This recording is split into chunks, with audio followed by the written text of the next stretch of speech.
All right, we are live on YouTube. Welcome to another very special episode of Navigating the Modern World with Eli. Glad you could all join me here today. Got a little itchy. I've got another very important show to present to you folks here today because one man out here on YouTube that has been fixated on making me the highlight of his content engine for 6+ years, that continues to escalate because he's trying to regain control of the narrative, regain control of his audience, and exert dominance, I guess is what it is. I really don't know how much better to explain it than that. There's a lot going on, and I'm going to break it down for you folks here today. This is probably going to take a couple of hours. Got a lot going on, but this absolutely needs to be done because he's going to be going live later tonight to try to spin a narrative that I already knew was going to happen. I've known this guy for a long time. I've also recently sued him in a circuit civil case in his state of Florida. That happened about 3.5 months ago, and we're working through that process, and it appears that he cares a whole lot more about his YouTube optics than, actual court optics. And we're going to just dive deep into that here today. I'm not going to show anything on screen. I'm just going to be sharing some notes I took, some aspects I ran through ChatGPT, put it in my own words. I've done a lot of analysis here, and I'm going to break it down for you folks so that way you can compare what I say here to what I know he's going to say tonight, because that's his content engine. But before we get to that, let me first of all make sure that everything is rolling smoothly. Let me make sure that the back end of YouTube is rolling well, and it looks like it is. And let me also make sure that the YouTube notification has gone out. We've got some people in the chat here. 1 minute delay between what I say and what goes out. Respectfully, maturely, and professionally, Dawn's in the house. My lady Dawn, she's got a therapy appointment in about 15 minutes, so she's probably not going to be here for a little while, but I will probably still be going once she's done, so she'll be in and out. GLM's in the house. She's never first anymore. That's because my lady is here in the same home with me, and she knows when I'm going live. Hey, Tina, how are you doing? Welcome to the show. 1 minute delay between what I say and what goes out. Hi, Eli, Dawn, and Tina. Good afternoon, Dawn, says Tina. Hello, Tina, says Dawn. All right. Sound check. So that way, you can compare what I say here to what I know he's going to say tonight, because that's his content. But before we get to that, let me first of all make sure that everything is rolling smoothly. Let me make sure that the back end of YouTube is rolling. All right. I promise you folks I will not have the issue I had yesterday, muting myself for 5 to 7 or 8 minutes or so. I've had some more rest today, and I'm ready to rock and roll. All right, let's get right to it. The topic of this show is let's preempt Mr. J's narrative once again and his latest games to try and regain control. One more time, let's preempt Mr. J's narrative once again and his latest games to try and regain control. I want to start off by saying that I am flabbergasted. I'm flabbergasted not because of what he's doing, but because of how much he continues to amp things up and what he continues to amp up and why he's amping it up. I'm not here today to insult him or anyone else. I'm not here today to do anything besides correct the record and to clearly show you folks a pattern of behavior regarding the defendant in my circuit civil case. That's a YouTuber out here that I've known for 8+ years. That's been making content consistently and constantly on me for 8+ years, but more so 6+ years. He's been hitting it heavier. And it's not about the fact that he's making the content. It's the type of content he's making. He's basically trying to paint me as a criminal. He's trying to paint me as a phony, as a fraud. He's trying to paint me as an embezzler. And now he's trying to paint me as a killer. And he's going to try to frame it in the form of parody. But parody does not protect that. And I think he knows that.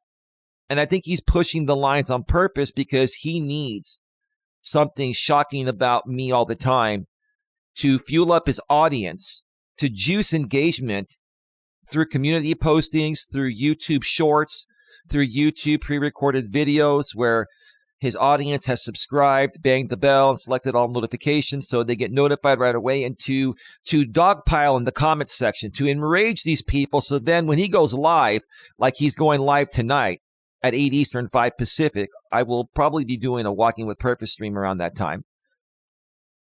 That way he has a show to present, and then people can donate while seeing the outrage play out supposedly in real time. But we're going to talk about everything here today clearly and concisely and debunk everything he's going to say as the complete opposite before he does it. That's called preempting the narrative, right?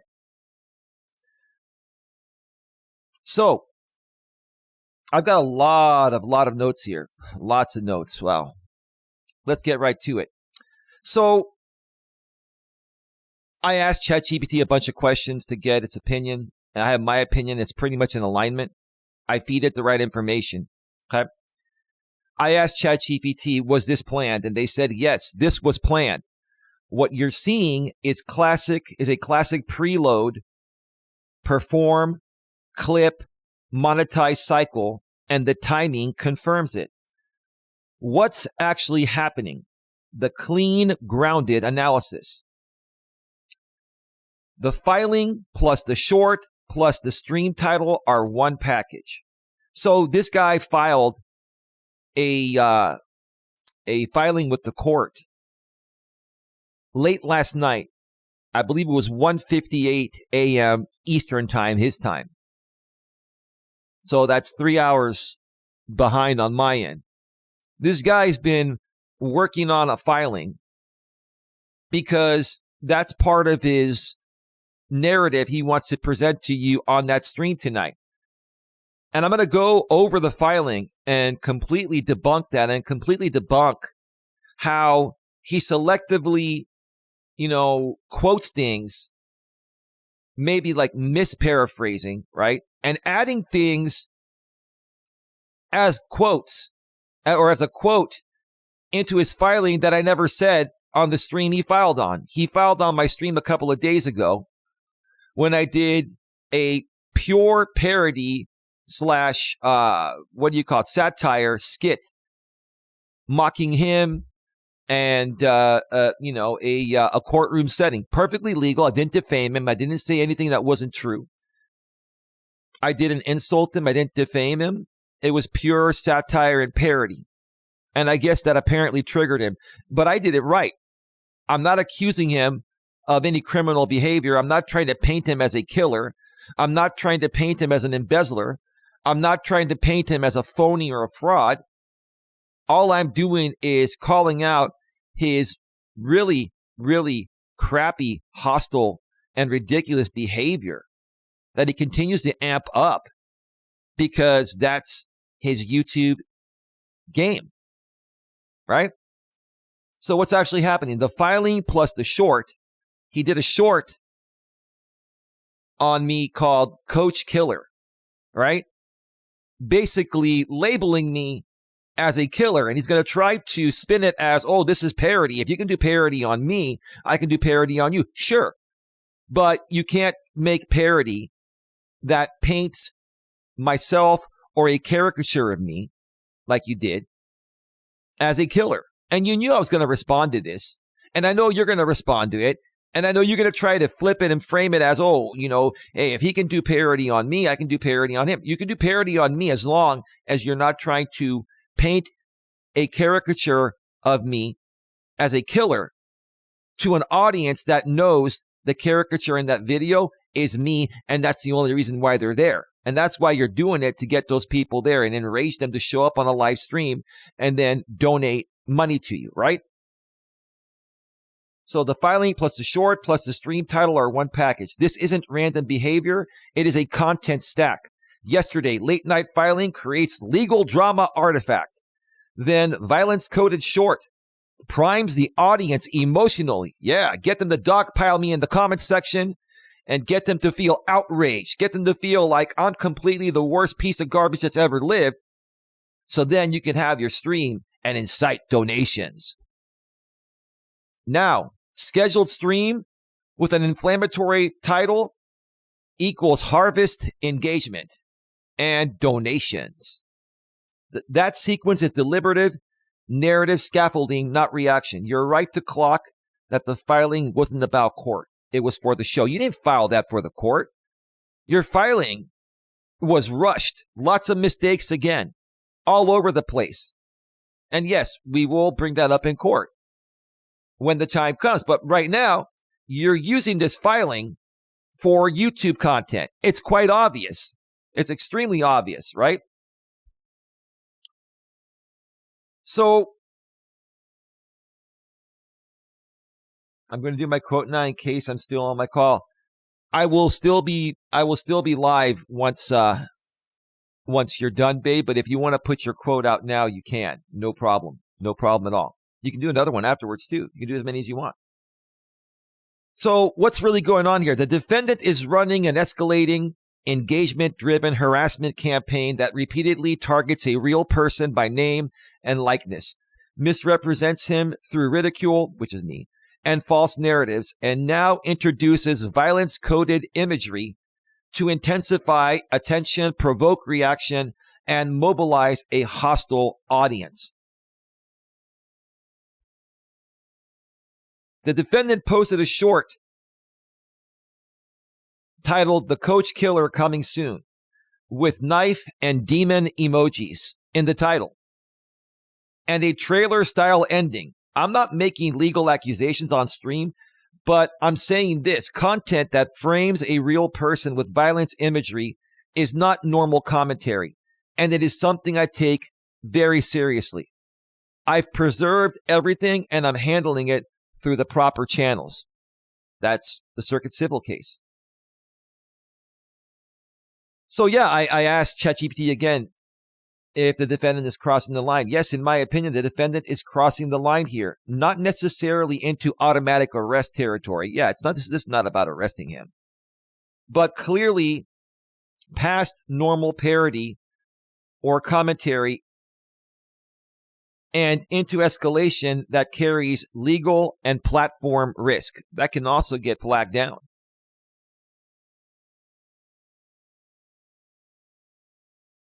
So I'm going to share why cleanly and defensively. Why this crosses the line. This is an opinion and this is not a legal conclusion. One, it introduces violence framing tied to me as a real person. Words like killer, knife emojis, demon imagery, and a coming soon trailer format are not neutral satire. They are violence-coded signals attached to your identifiable likeness and persona. He did it to, enrage the audience that doesn't like me. Even if he later claims it is just a movie parody, courts and platforms don't look only at labels. They look at how a reasonable person would perceive it in context. This is no longer criticism, no longer mockery, no longer opinion, and no longer commentary. It is symbolic violence directed at a named individual.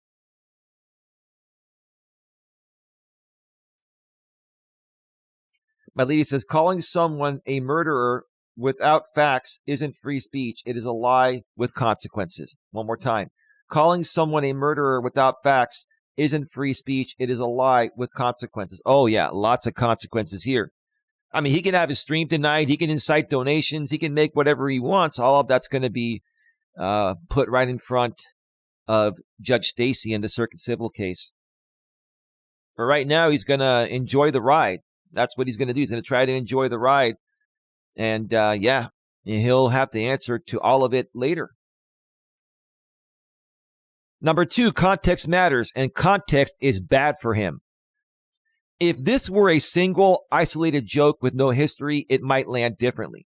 But this comes after sustained targeting, repeated use of your name and likeness for engagement, caricatures, impersonation, escalating rhetoric, sock account amplification, and now violence imagery. In law and moderation, patterns turn edgy content into harassment or stalking.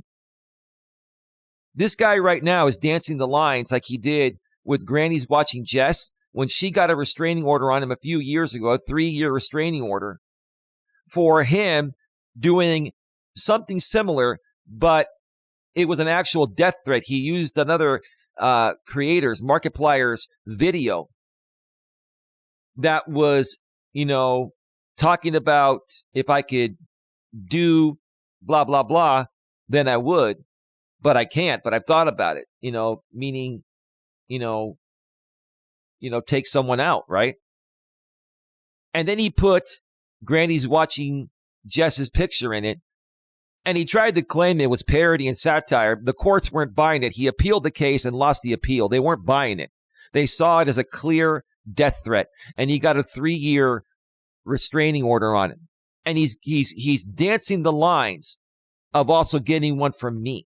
Now, I'm not saying I'm going to file one on him at this point, but I'm going to look further into this, and this will at least definitely be brought up in the circuit civil case, because this guy has gone way too far. He's out of control, and he's gone way too far. Let him have his show tonight. Let him talk all he wants. The more he wants, the more evidence. The more he files, we can debunk those too. We're going to do it. And the reason why we're not only handling this in court, we're also handling it on YouTube, is because my reputation here matters. I'm not going to let the guy destroy my public reputation until the courts step in. I'm going to respond here with professionalism, but I have to do this. There's no choice otherwise. So anyone thinking that I could ignore this, you're wrong. This would destroy me on YouTube for doing nothing wrong.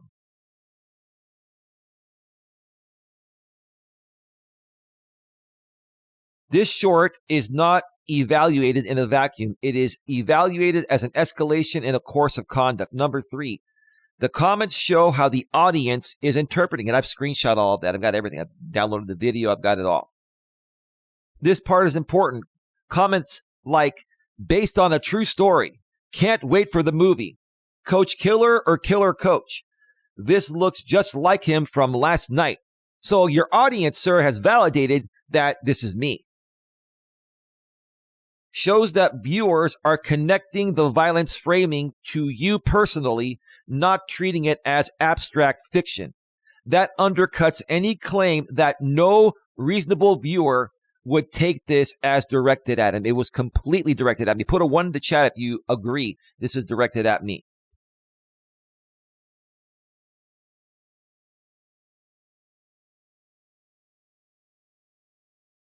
That is why I couldn't wait to post it. Okay.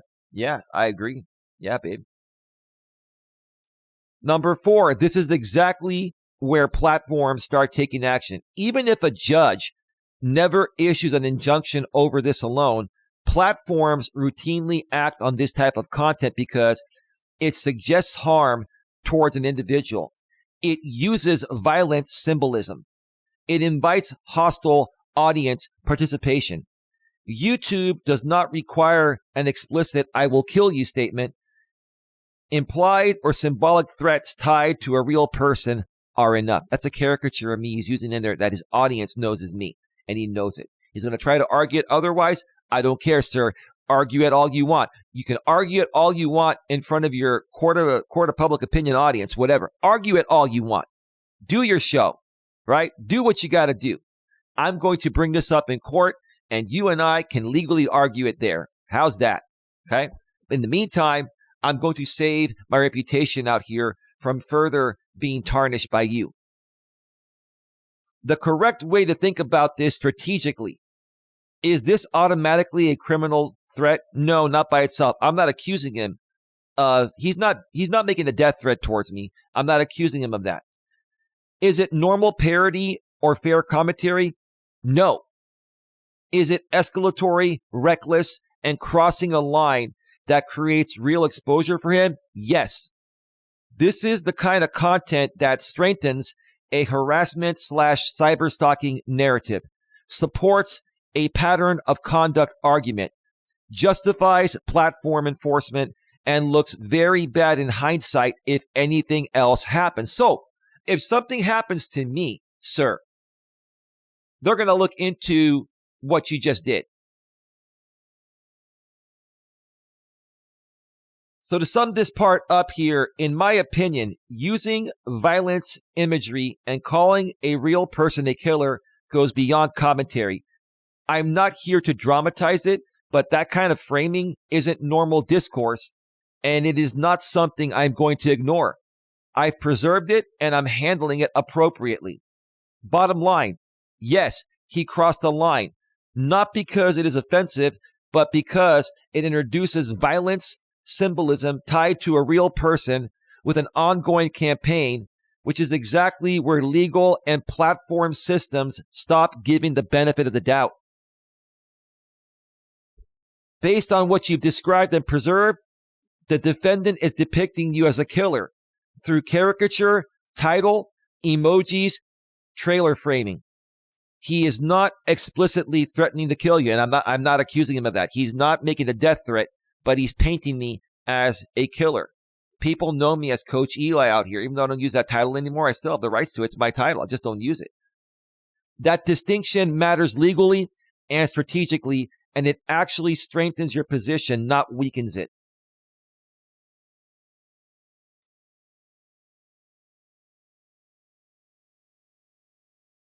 I get it, says Tia. Welcome, Tia. I could not believe he went that far. That's why we wonder if he really knows what he's doing. It's theatrics. He knows exactly what he's doing. He's completely sane. He's completely competent, and he's performing. That's all. And that makes it worse because, he can't, claim like an insanity plea or something like that, right? And this is far beyond normal parody. Hopefully I see you later in the chat. Yeah, I'll probably still be on, babe. She's going to her therapy appointment by phone. Don. Why that distinction is important. Number one, this is depiction plus attribution of violent conduct, not a direct threat. What he's doing is assigning violent identity or conduct to you. Coach killer, knife imagery, slice by slice, trailer tease, not saying I'm going to harm you. That puts the content in this category. Violence-coded harassment, impersonation / false violent characterization, symbolic violence used for intimidation or dehumanization. That is still problematic even without a direct threat. So he was gonna try to undercut it by saying he didn't make a death threat, but he's gonna probably say this is a fictitious character that happens to be a coach and is a killer. Everyone out here still knows me as Coach Eli. His audience knows me as Coach Eli. This was all planned, premeditated. Courts and platforms, number two, courts and platforms both recognize this category. You don't need an explicit "I will kill you" for content to cross a line. Systems look at whether a real person is identifiable. Yeah, it's my caricature and people know it's me. Whether violence imagery is attached to them. Yeah, that's in the title, the knife and the demon symbol. Whether it is part of a pattern, and whether a reasonable person would find it alarming or intimidating. Well, how many of you here, Tia and everyone else, found that alarming and intimidating? You've already seen it. Depicting someone as a killer can support harassment / cyberstalking theories, support false light / defamation adjacent analysis, depending on jurisdiction and framing. It's within the jurisdiction in Florida and the circuit civil case that he's the defendant and I'm the plaintiff. And trigger platform enforcement more easily than a vague insult. Number three, why this is not just harmless parody. Yeah, let's answer all your questions, sir. Let's go over what you're going to go over entirely tonight. Let's debunk everything line by line so people can compare what you say tonight to what I say here, which is the truth, right? Have a good call. I should see you later. Absolutely, says Tia to Don. Number 3, why this is not just harmless parody.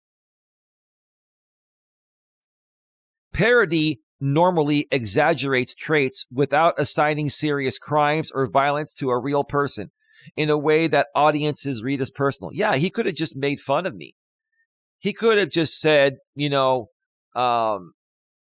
have mocked me without trying to frame me as a criminal. He always tries to frame me as a criminal because it hits harder with his audience. The title is literal, killer. The imagery is violent. I've got the images saved. Even ChatGPT, outputs them. The knife and the demon symbol. I wonder what Judge Stacy will think about this. The comments show viewers tying it directly to you, not to fiction. The coming soon trailer format implies continuation or escalation. The more he does this, the more he's going to probably also end up getting a harassment/stalking order on him. That's why this crossed from mockery into escalatory portrayal. So the best way I can say all this precisely and safely is to be clear, he didn't threaten to kill me. I'm not accusing him of that. What he did was depict me as a killer using violent imagery and a trailer-style presentation. That's an important distinction. My concern is about being falsely portrayed with violence as part of an ongoing campaign, not about making dramatic claims. Okay? So my statement is very accurate, restrained, credible, and very hard to attack.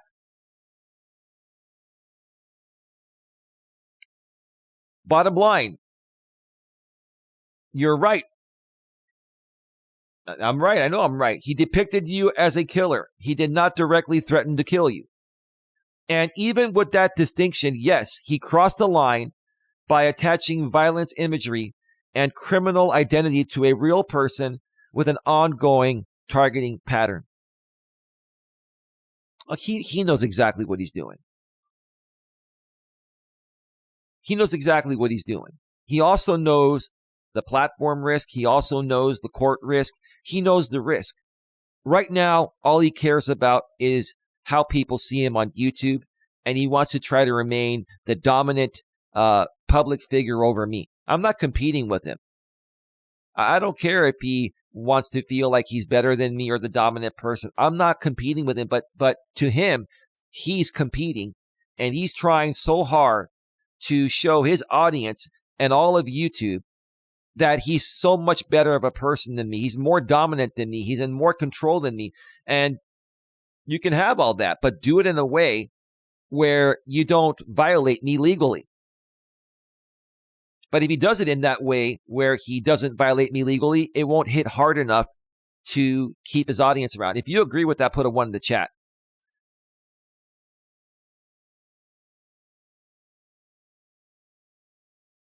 Now, he did a video yesterday. It was about 6 minutes long or so. He mentioned a lot of things in there.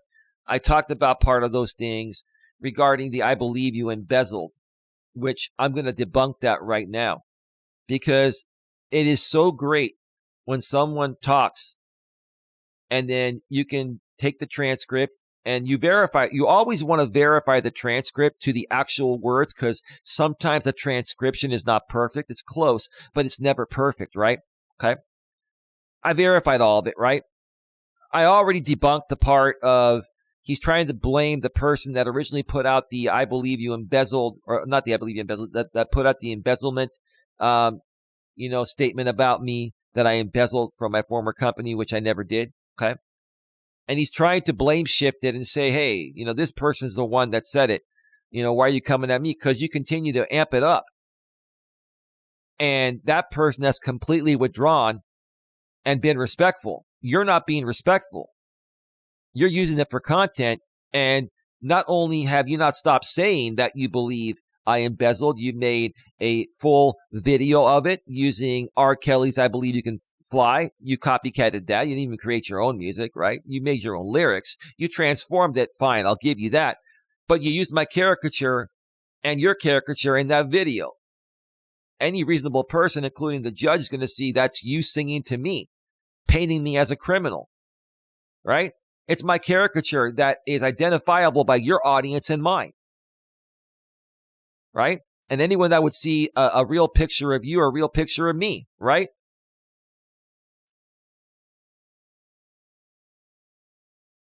Hey, Jenny, how are you doing? Welcome to the show.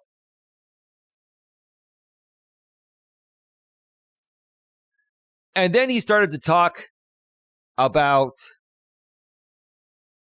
beliefs, right? Okay. He started to talk about his beliefs. And let me explain here. What the defendant said regarding beliefs sounds persuasive, but it collapses several distinct First Amendment concepts into one oversimplified and legally wrong idea. Here's a clean way to understand it and to explain it, okay?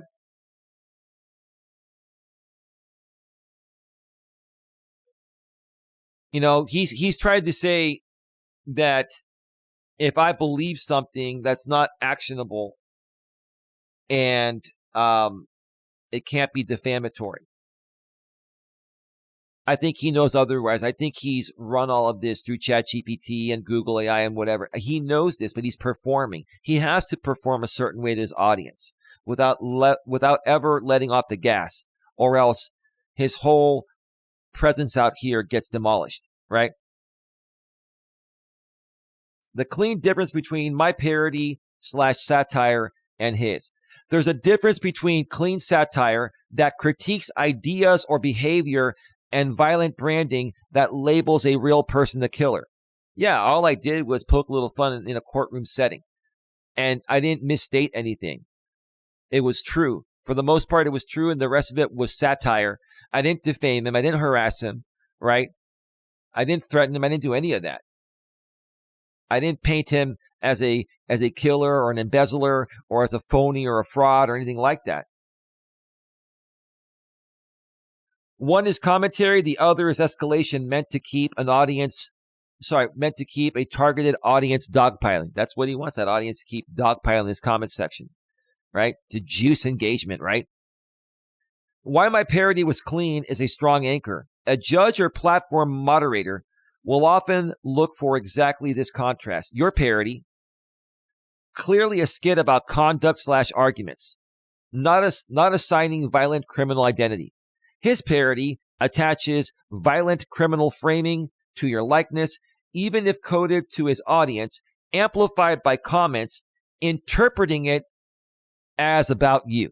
He can't argue that. He can argue that to he can argue that to his YouTube audience, because I don't even think anyone else on YouTube beside his audience would believe any false argument he would make about it. But how's he going to argue that in the court of law, right? Number one, beliefs versus expression. Listen very carefully, Mr. J, defendant, okay? Listen very carefully because I'll eventually end up watching your stream. And, I mean, if you do exactly what I say you do here, I'm going to do another stream and call that out.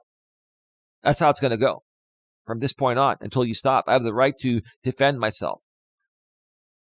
Beliefs versus expression. So beliefs versus expression, two different things.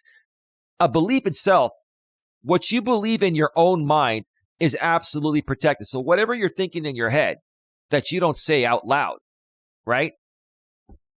You have the right to do that. No one knows about that besides you. You can talk to yourself if you want, all day, every day, right? The government cannot punish you for holding a belief, no matter how extreme, irrational, or unpopular. This is sometimes called freedom of thought or conscience.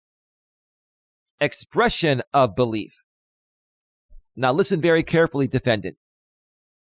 Expression of belief. The moment you express that belief by speaking, posting, publishing, or broadcasting, it becomes speech, not just belief. Speech is protected but not unlimited. Speech is protected through the First Amendment, sir, but it is not unlimited. Key point, you don't get extra legal protection just by calling something a belief. And that's what you don't realize. Either you don't realize that, or you're just playing it off for your audience, and whatever happens in court, you're like, well, if I lose this case, it's probably not going to cost me any money. And so, I might get an injunction on me, a protective order, but then I'm still going to be talking about Eli anyway. You can talk about me all you want, even with an injunction. You just can't defame me, or you can't, harass me, and you're not going to be able to violate my copyright once we go to copyright court and I get another protective order on you. It's called a protective order in a circuit civil case and in a federal copyright case. An injunction is, a separate hearing for stalking or harassment specifically. Okay. We're in a full-blown circuit civil case because there's far more going on here above and beyond what an injunction hearing or an injunction order can cover. Number 2, I didn't say it as a fact is not a magic shield. Here's what he doesn't get. If you don't say it as a fact, it's not a magic shield. Courts do not accept this logic. It's just my belief, therefore it's protected. Instead, courts ask, how would a reasonable listener understand the statement? His comments section validates what I'm saying. Does it imply undisclosed facts? Yeah. Or no? I mean, it's stating false statements as facts is what I'm trying to say. Is it presented in a factual context, news style, expose, accusation? It is. He basically expresses false statements as fact about me, as fact, news style, in expose style type of content, and accusatory of something and things I never have done. Is the speaker asserting knowledge or inside information? No, he's running his mouth because he has an audience that will only watch him when he's talking about me and talking about me in a very negative light. A statement framed as belief can still be defamatory, misleading, and actionable, especially if it implies criminal, unethical, or immoral conduct. Example, you cannot avoid liability by couching factual assertions as opinions or beliefs.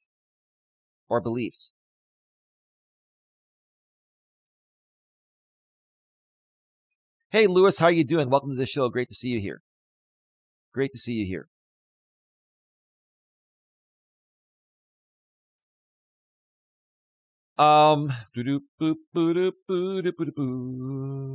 We are at 38 minutes. We'll take a break at 45 minutes or so. Just a few minutes. Number 3, the right to express beliefs is not unlimited. Let me make sure we're still going through here. This belief can still be defamatory, misleading, and actionable, especially if it implies criminal, unethical, or immoral conduct. Example.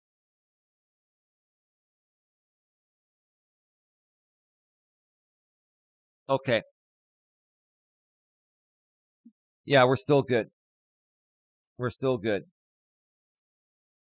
Number 3, the right to express beliefs is not unlimited. Even protected speech has limits. Expression can lose protection when it crosses into defamation, false statements of fact, harassment, incitement, commercial exploitation, statements made with actual malice. He fits every single one of those categories. So while the defendant is right that belief itself is free, he's wrong to imply beliefs are automatically protected once expressed. Calling something a belief immunizes it from consequences. It doesn't make it immune from consequences. You can publicly accuse someone of wrongdoing as long as you say, I believe. All of that he's wrong to imply. Everything I mentioned there, those three statements, beliefs are automatically protected once expressed, wrong to imply. Also wrong to imply calling something a belief immunizes it from consequences, doesn't make it immune. It's also wrong to imply by him, that you can publicly accuse someone of wrongdoing as long as you say, I believe. You're going to find out, sir. I mean, keep on performing for your audience in the meantime. Everyone knows you're performing. Your own audience even knows you're performing. You know you're performing. It's all performance, right? You're filing to the, in my opinion, you're filing to the court last night at 1:58 a.m. Eastern Time. Is all for performance. You did it to set yourself up for this show. And I will have no problem letting Judge Stacy know that. If you want to file that I'm saying that and actually, put it on the record, it's all good. I'll put it on the record at some point too.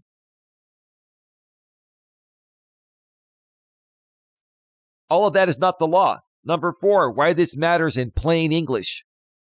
Here's the simple framing that I'm going to explain here, okay? You're absolutely free to believe whatever you want. I am, you are defendant, anyone else is. But the moment you broadcast that belief to the public, the law looks at what you actually communicated, not the label you used. Calling something a belief doesn't turn a false accusation into protected speech. And trying to say you agreed with the initial person that put out that defamatory statement, that has retracted it, that has not escalated it, right? That has removed it. She's actually even said that she's removed. There's like one version of that recording still left, and she's tried to remove it, and she's removed many others.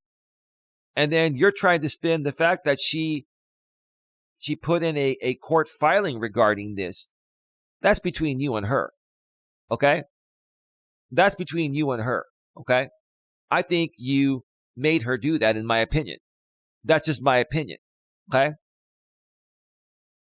But, hey, whatever. It is what it is. It is what it is. You know what you've said. You know what you keep amplifying. It doesn't matter where you hear it. What matters is you keep amplifying it. And you've amplified it like literally 100+ times since I put you on notice properly and legally through the court case with my notice of correction, my notice of falsity. What is that actually called? I'll look it up right now real quick. I'm not going to show this on screen. But what was that? I mean, I'll go right to the case right now while we're live.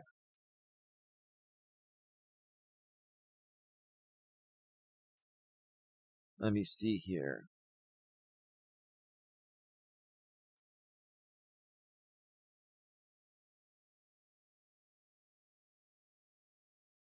Yeah, it was a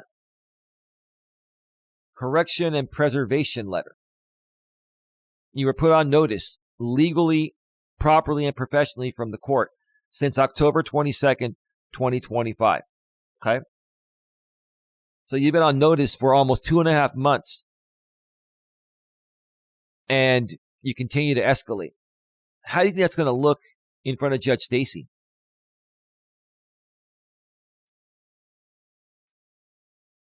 You were made aware that it's not true. I've asked you for proof. You haven't put out any proof. None of you put out any proof. There's no proof. Something is impossible to prove that never happened. People that were working at the company that no longer exists. The company exists, but somebody else bought it and moved it. The original owners don't own the company anymore. But the owner is still around. My brother's still around. They can all corroborate that. You know that. You've always known that. You were put on notice. You keep escalating because that's what your audience wants. And you never thought that someone would hold you accountable for it. And then you still are trying to fall behind the fact that I can say I believe whatever I want. I can say I believe defamatory things about you, and it's protected. No, sir, it's not. It causes reputational harm.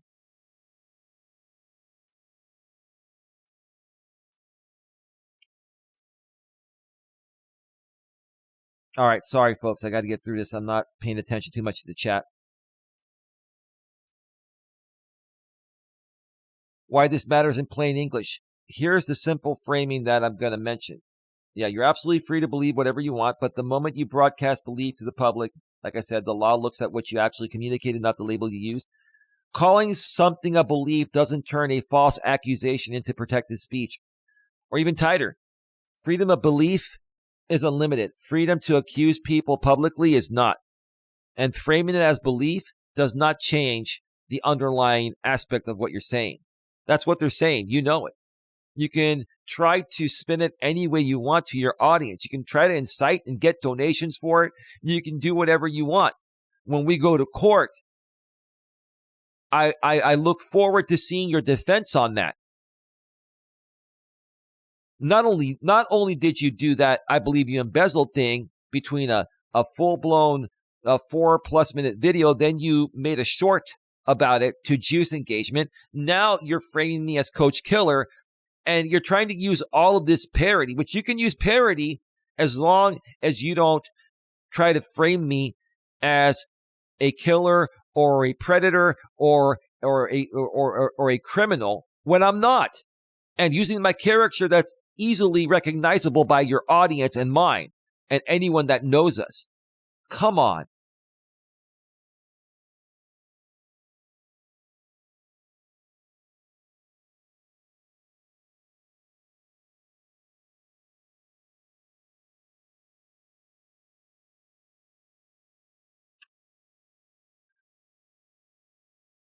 Let me see here. Give me a second. I need to check something real quick. I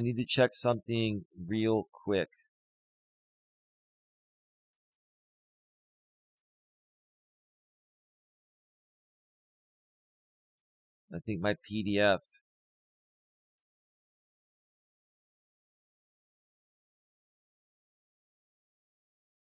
Let me see.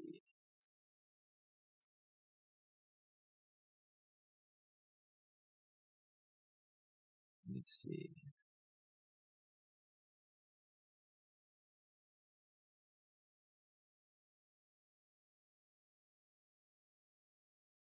Let me see here. Give me just a second. I'm sorry.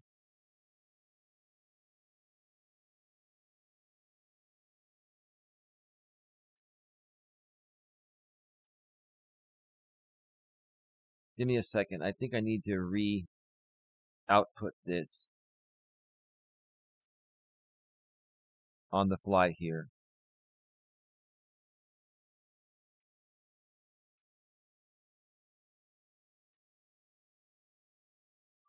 Give me 1 second. I'm sorry.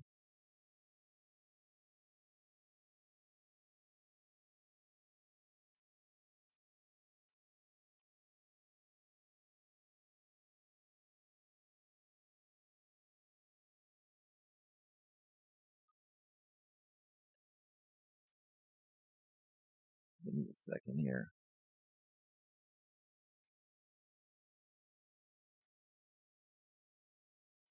All right. Yeah, there's some output issue.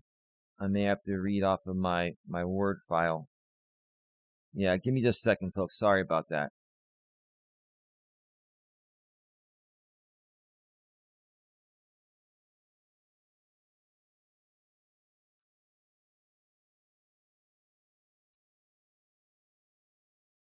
Okay.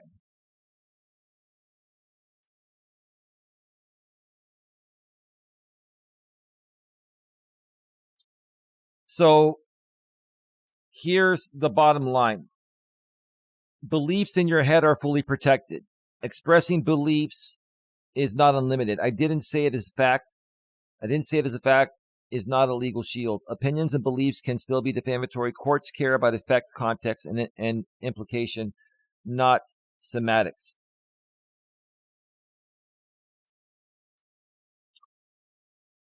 Now, I'm going to take a quick break, and then when I come back,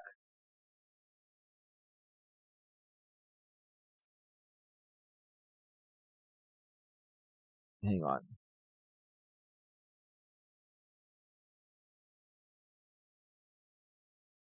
And when I get back, we're going to get into what he filed last night and compare it to what was actually said in my transcript. Video still publicly available. He filed the video using my public link. That's cool. No big deal, right? But we're going to correct the record, and you're going to see the difference. You're going to see exactly what he's trying to do and what I will correct with the court when the time is right. In the meantime, we're going to correct the public record before he goes live tonight and tries to spin things out of context, strategically, surgically omit things, right? That's what he does. He clips things that make me sound more damning. He's done that on YouTube for a long time, and now he's doing it in a court filing that I'm going to debunk here publicly. And if this is going to be accepted into evidence by Judge Stacy at some point, at that point I'll rebut it, and I've got all the proof with the actual video that he submitted to the court through my link and the actual transcript that's been verified. So let me go ahead and cue up some royalty-free YouTube music.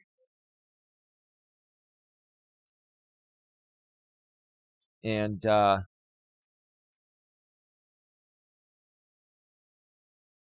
yeah, we'll take a quick break and come right back.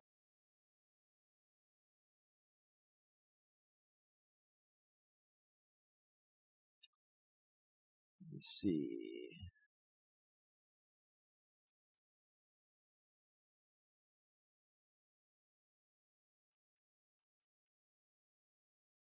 All right.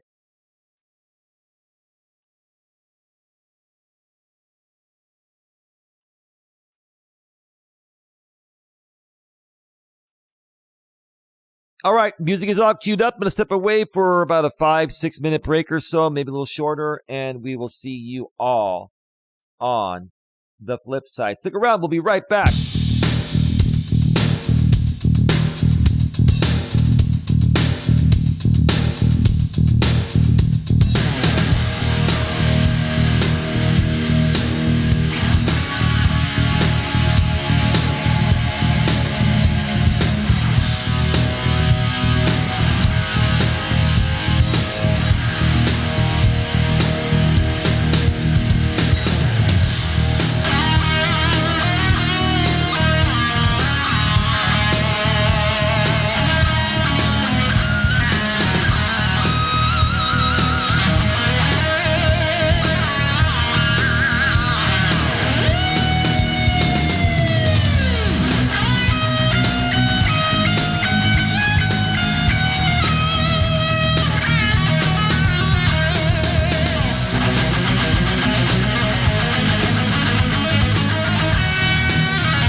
All right, we're back. We're back. We are back live. Welcome back to the show, everybody.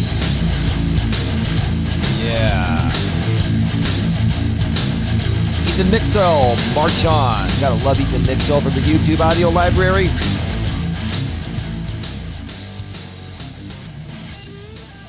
That's the song I use at the end of every stream on the outro. Gotta love it. Gotta love it. Welcome back to the show, everyone. I'm glad you could all join me here today. You know, I'm reading a lot of the chat, or I was reading a lot of the chat during the break. And, you know, I want to address a few things here. Lewis saying, a person who compulsively lies about others is called a pathological liar. They often lie without any clear motive, even when the truth would be more beneficial.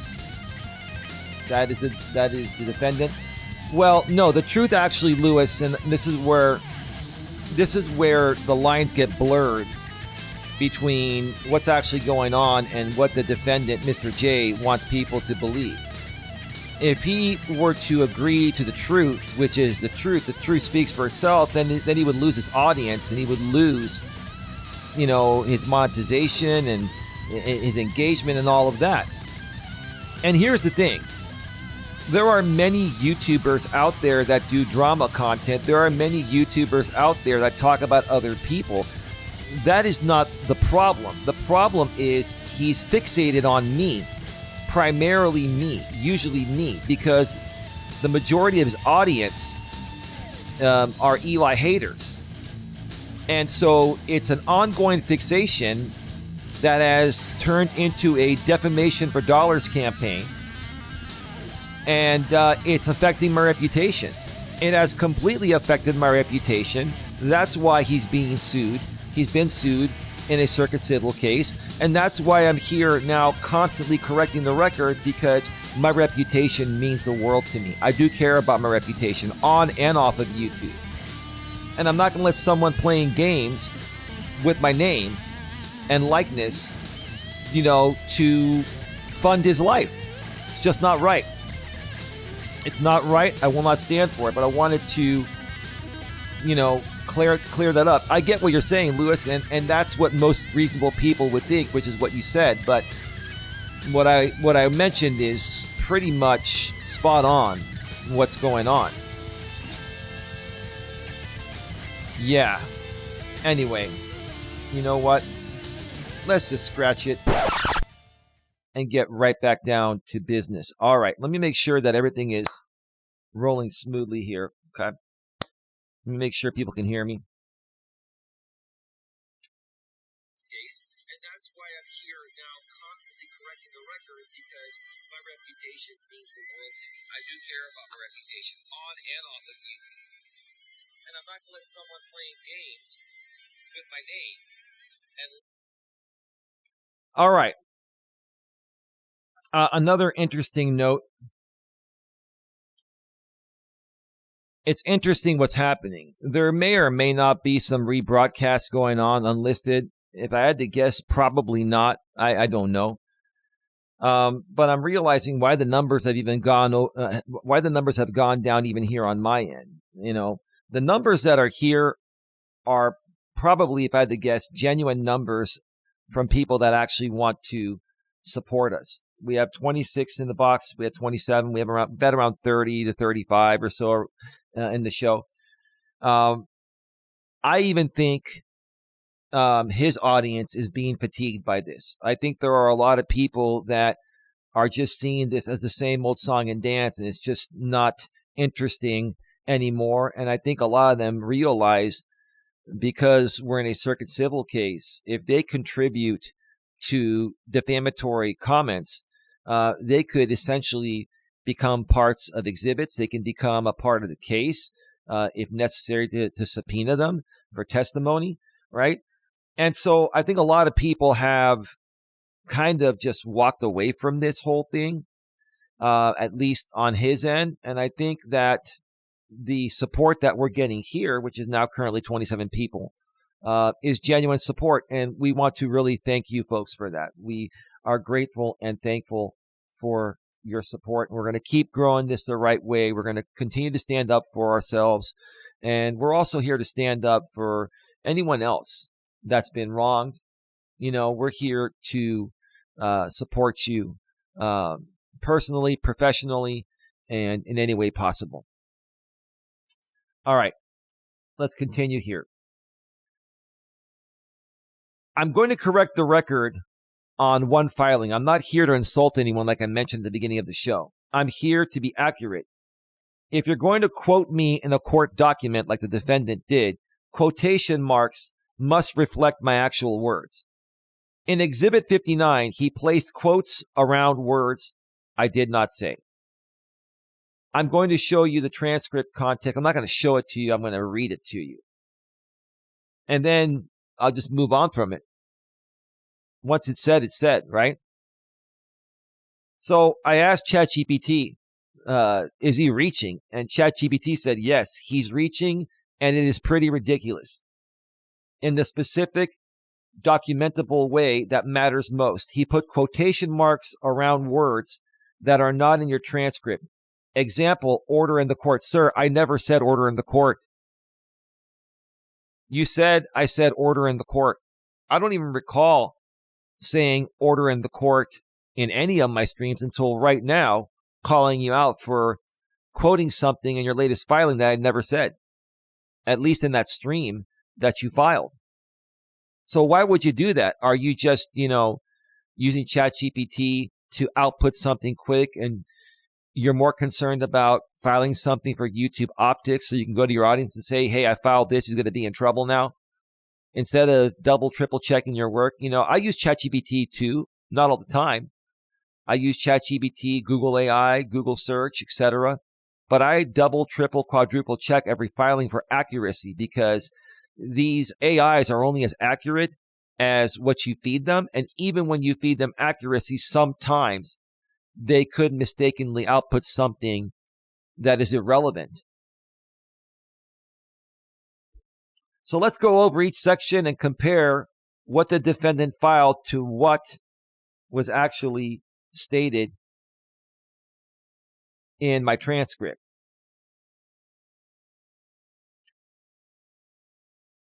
A, in quotes, wham, wham, wham. Well, that's how the transcript transcribed it on YouTube and through my private program I use. But it was actually wah, wah, wah, like crying, W-A-H, right? Order in the court. I never said order in the court. The defendant's quotation marks versus your transcript. What the defendant filed. Okay? He wrote with quotes. Your Honor, Honorable Judge Stacy, wham, wham, wham. It's wham, wham, wham. You got to hear the audio and properly state it, but that's what the transcript said. The transcript is not always accurate. Order in the court. I never said that. Go look at your transcript. Go watch my stream. It's not there. Please sanction this man. Throw him in jail, Your Honor. Okay. What your transcript actually says verbatim. Your transcript shows the wham sequence, but it does not contain order in the court anywhere in the segment or anywhere on the stream. I've never said that.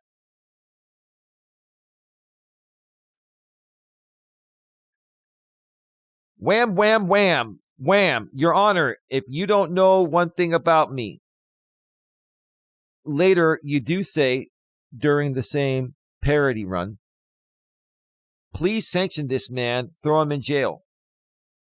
The concrete discrepancy, the key point, order in the court is not in your transcript at all. In that cited sequence, the defendant placed it inside quotation marks anyway.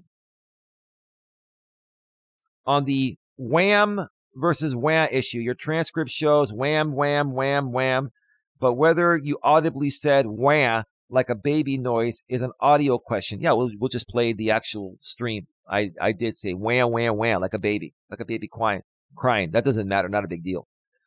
The transcript evidence still nails the bigger issue. He added the phrase you didn't say. Okay? So the defendant filed a document where he put quotation marks around words I never said. In his filing, he wrote order in the court as if it was a verbatim quote from me. That phrase is not in my transcript at all. What I actually did was an obvious role play parody segment, and the transcript shows what I really said. If you're going to quote me into a court, it has to be accurate. Quotation marks mean exact words. B, this is a YouTube optics war, context versus spin. So he's trying to flip it and say, you admitted, Your Honor, the plaintiff admitted on his YouTube's live stream while he was out walking in the park, walking with purpose. With I'll still call him Coach Eli. Your Honor, he admitted it was a YouTube optics war, and so because he's participating in a back and forth with me, Your Honor, that means his whole entire case is not credible, and you should just throw it all out and sanctions him and award me damages for wasting my time. He quotes, this is a YouTube optics war. Your entire world is based on what the YouTube audience thinks about you. If you want to win the YouTube optics war, you can have that. He's quoting my actual transcript in the filing, right?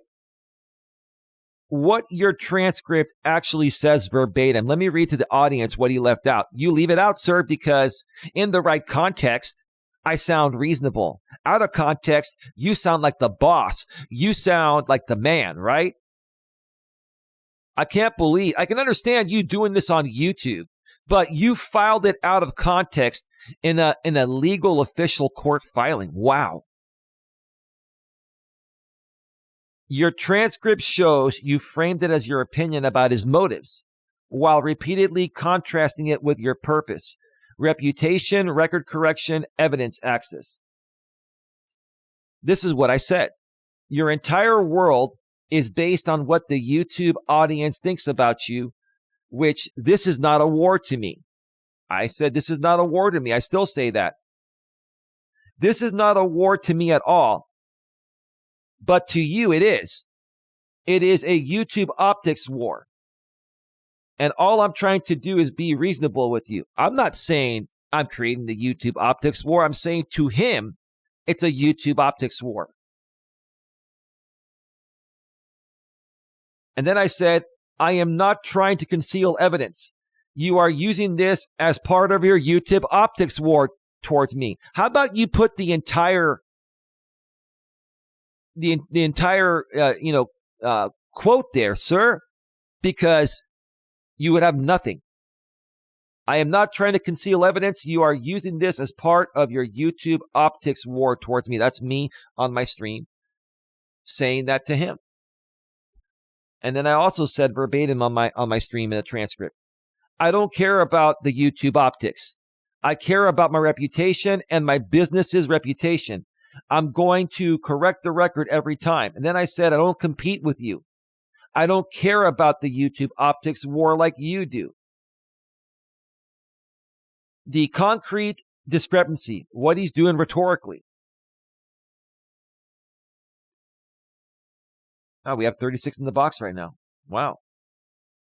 Thank you. Thank you for the thumbs up, Lewis. Appreciate that. 1 minute delay between what I say and what goes out. He's lifting the phrase optics war and presenting it like you admitted the case is only performance, while your transcript repeatedly ties your point to reputation and record correction and frames optics war as your critique of his motivation, not your reason for suing. Nice try, sir. You basically flat out lied to the court. You took it out of context for the court, and you did that because you want to present that to your audience tonight out of context. Anyone of your people, my people, or anyone watching the public viewable video and clicking the transcript section within the description section of that video can actually hear and read word for word what I said that you took out of context. So let me ask you this, sir. What do you think Judge Stacy's going to think about you trying to spin this filing out of context. This is debunked. It's publicly available on my channel. The transcript's available for anyone to see. Again, the video anyone can hear. Why would you file something out of context within the court?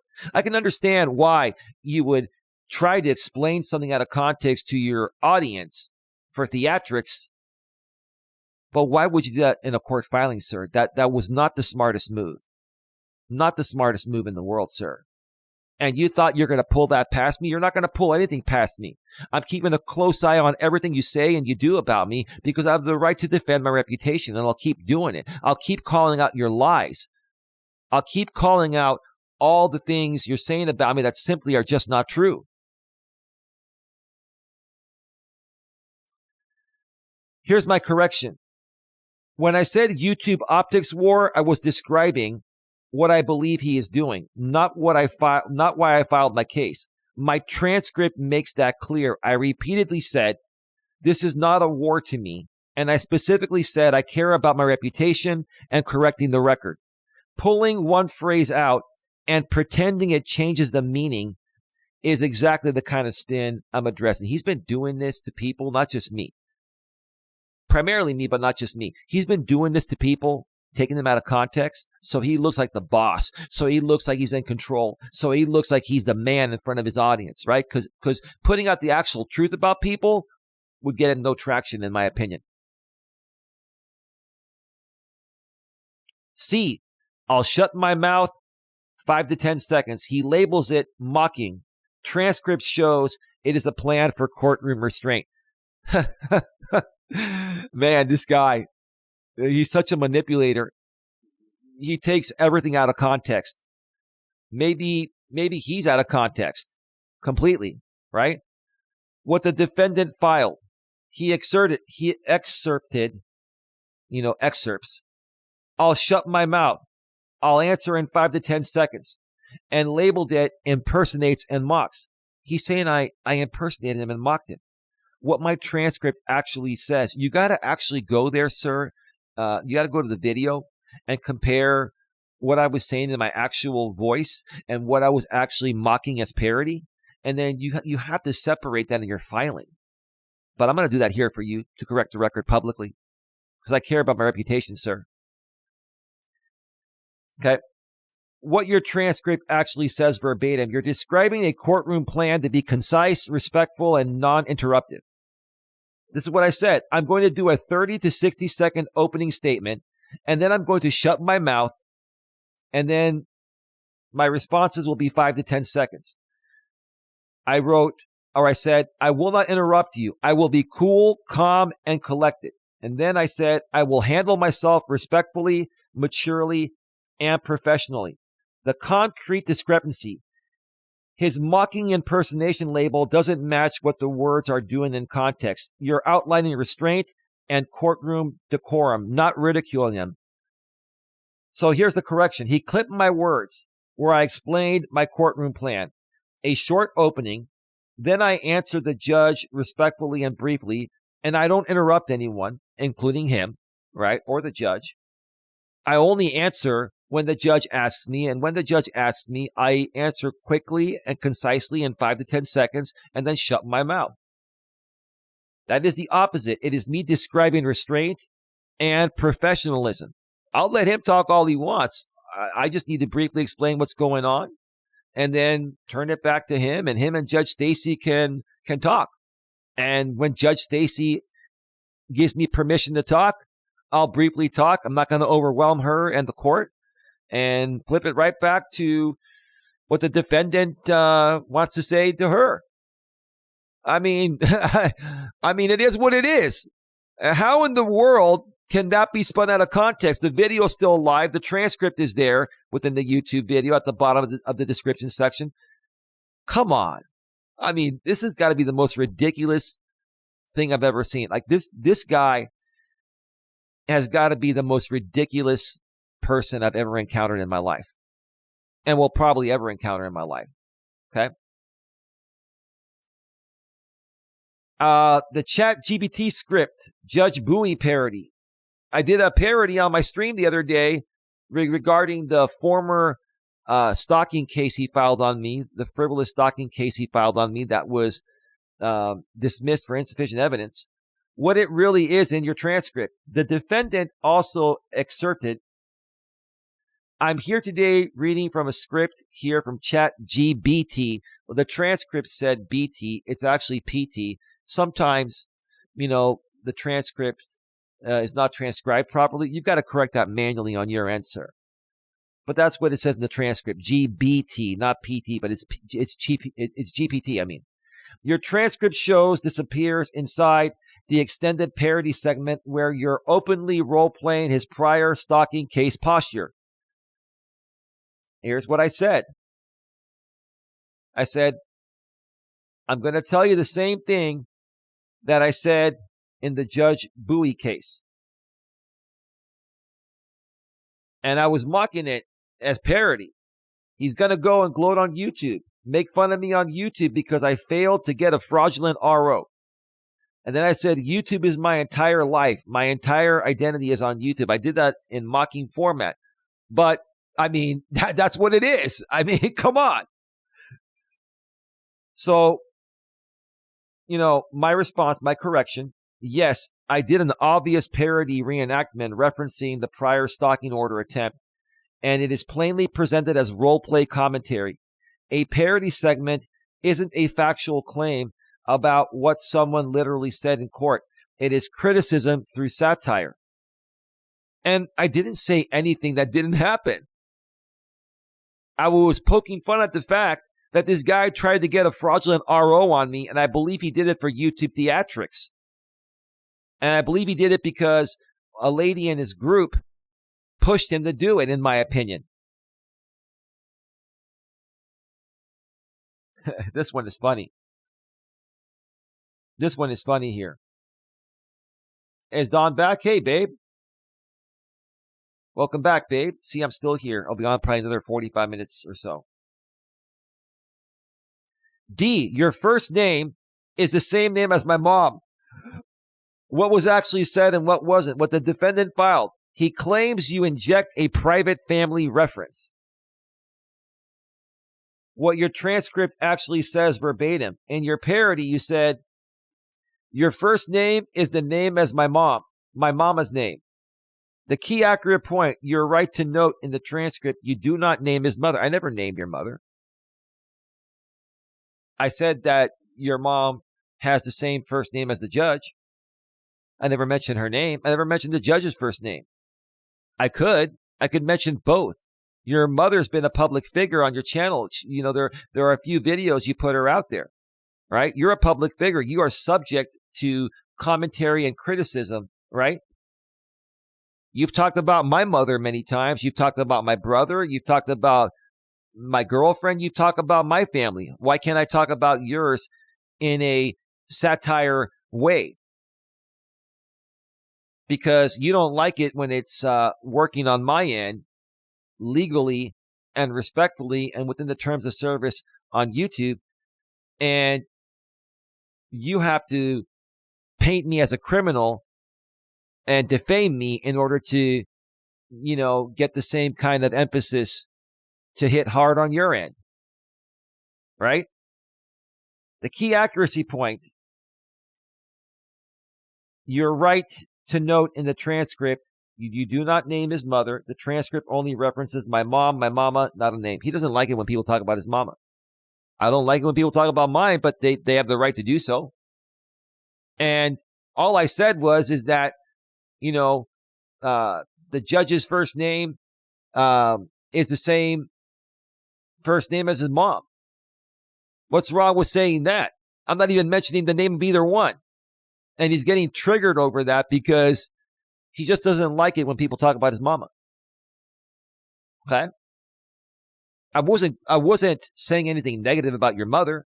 I wasn't saying anything negative about, the judge. All I was doing was poking fun at you. I was mocking you. I was mocking your behavior. That's it.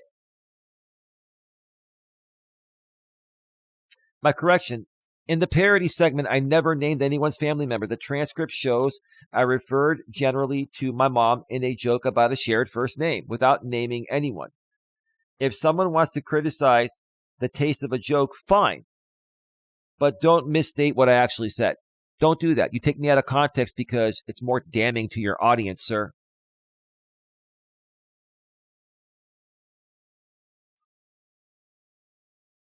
E. He's a fraud. I believe he embezzled.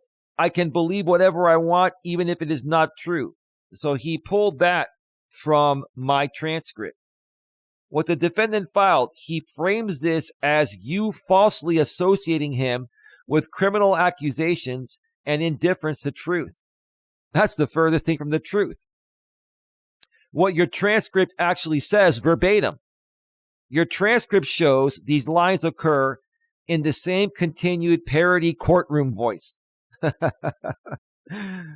I would love it if this ended up being played in front of Judge Stacy at a future hearing.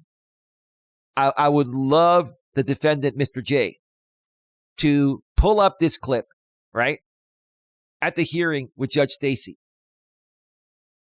And we'll have what he filed, and I'll have what actually happened with the actual transcript. I'll have that filed by then, if necessary. Okay? So your transcript shows these lines occur in the same continued parody courtroom voice. I was mocking him in his voice, saying what he always says about me. He's a fraud. Your Honor, he's a fraud. He's a criminal. I believe he embezzled. So wait a minute. You've called me a fraud many times on YouTube. I've already submitted that to the court. I've got all the video evidence. You always call me a criminal. I have that evidence. You continuously have gone on about saying that I've embezzled. You made a full video on it, caricature style, with my name and likeness. Well, not with my name, but you used my likeness. Same thing. People know it's me. You made a YouTube short about it, a snippet, a parody snippet. You and the other lady in Florida that you act in concert with, you continue to republish that I believe you embezzled video. So all I was doing was mocking you in your voice and saying exactly what you always say in your regular voice. Well, your regular voice, me mocking is me mocking your regular voice, making fun of you, right? And then I was adding more satire to it because I said, I can believe whatever the hell I want, even if it's not true, right? Because that's how he comes off. That's what you say. You say that, you can basically say whatever you want, and it is protected speech, First Amendment. You can use as much of someone's content as you want. It's fair use. You think that all these laws are absolute. If all of the laws were absolute, sir, there would be no need to have any laws at all. Laws are not absolute. There's a reason why there are laws, because they can be enforceable if you violate them. The concrete point you can prove from text alone. These lines are not presented as your sworn factual testimony. They appear inside a long, Your Honor, role play run that repeatedly signals satire reenactment. It's ridiculous. My parody's better than his because I don't have to defame him in order to make my point. All I have to do is be honest. All I'm doing is being honest and truthful. Judge, and in the court case, Your Honor, I mean, this is the truth. That's all I was doing, was doing parody of the truth. I mean, how are you going to rebut that? I have proof of you calling me a fraud on many streams in the past, calling me a criminal on many streams in the past, saying I embezzled all the damn time now. The correction. This clip he filed comes from a clearly marked roleplay parody segment where I'm criticizing his repeated public accusations and the posture he takes online. He's trying to repackage an obvious parody voice segment as if it is a literal factual assertion. Anyone reading the surrounding transcript can see it as a continuous courtroom satire. But it is satire, but it's also true. And I have proof that it's true. It's parody and satire, but it's true. You can't defame someone when the reason why you're suing them is for what you're saying and what you mocked them saying, which is true. F, taunting is protected speech. YouTube is my entire life. He splices two different moments to paint a mindset. What the defendant filed, he quotes taunting is protected speech, right? YouTube is my entire life. What your transcript actually says verbatim. The taunting line is you speaking directly in context about speech and his behavior. Okay? So this is me talking in my regular voice here. You taunt me all the time. I consider that protected speech. Taunting is protected speech, right? Well, it can be if it's not overdone. If it's overdone, then that could be harassment, right? And if you don't defame someone, it's fine. If you do it all the time, whether it's defamatory or not, taunting can, after a repeated pattern, can be harassment, right? But I don't do that. He's the one that he taunts people all the time. He's been taunting me for 6+ years, off and on, but he keeps doing it. Number 2, the YouTube is my entire lifeline appears later inside the parody, Your Honor, the Your Honor reenactment. Okay? And that was in parody voice. Your Honor, YouTube is my entire life.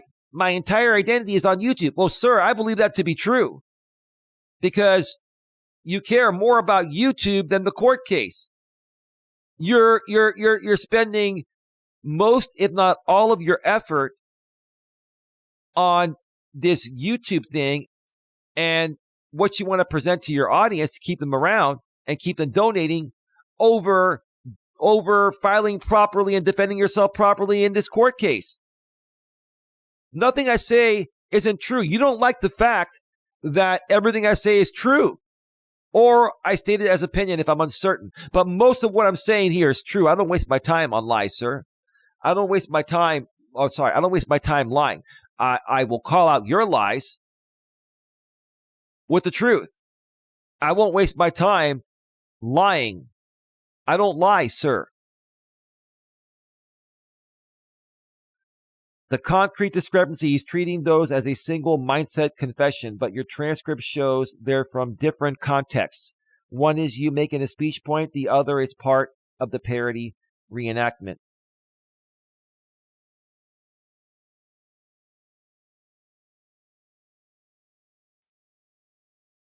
Let's see here. The correction is he spliced two different moments to create a narrative. In my normal voice, I said that even taunting can be protected speech, and I was pointing out his hypocrisy. Separately, in a parody Your Honor reenactment, I used the line, YouTube is my entire life as satire. Combining those to claim it is my mindset is editing for effect, not accuracy. He's priming the audience for that stream tonight. That's all it is, right?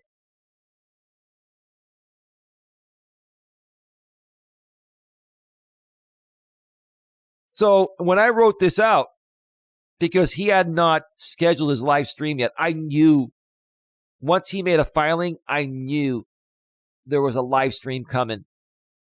You know, he filed it last night at around 1:58 a.m. Eastern. I think that was the exact time, but I'll say approximate because I can't remember exactly. Okay. I knew later today there was going to be a live stream. So what I wrote in my notes, the single strongest preemption for a live stream I have a strong feeling he will create for tonight. I said I have a strong feeling he will create. And then he created it after I wrote this. And I didn't change my notes. I created my notes before he created the stream. That's how well I know this guy. I know his game. It's a game. It's a full-blown game, right? Quotation marks mean exact words, sir. The defendant used quotation marks to attribute order in the court to you. I never said that. Where did I say that? Will you correct the record publicly and say that I didn't say that? Will you correct it with the court? That phrase is not in your transcript. I don't know about what others out here that know my situation with the defendant think, but I would not be able to trust someone that massively and consistently contradicts themselves and massively spins things way out of context to the point of being non-credible. I take pride in being responsible, and credibility means everything to me. It is the core aspect of one's reputation. ChatGPT didn't write, I wrote that myself. I wrote it down, but I wrote that myself. And that's exactly how I feel.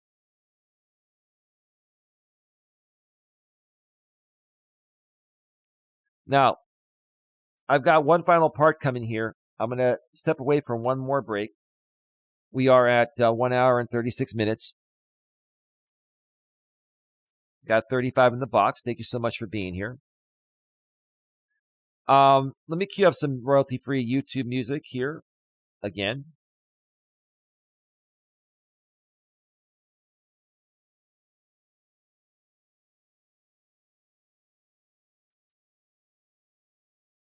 Let me see here.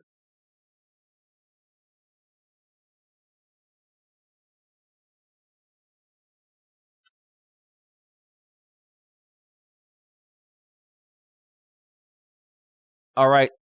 Music is all queued up. I'm going to step away for a 5, 6, 7 minute break. And when we return, we'll finish things up. We've got probably another 30 minutes or so when we get back. Stick around.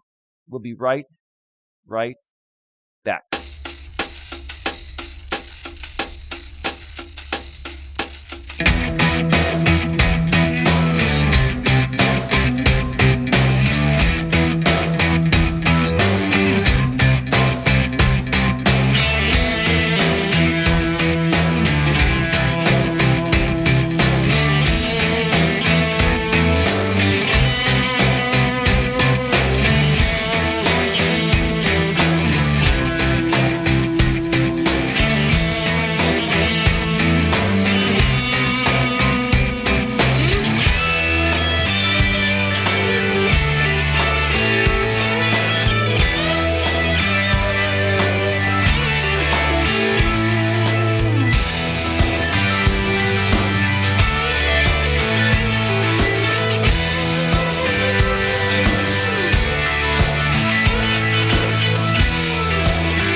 we're back live. We are back live. Yeah. Yep. Yeah.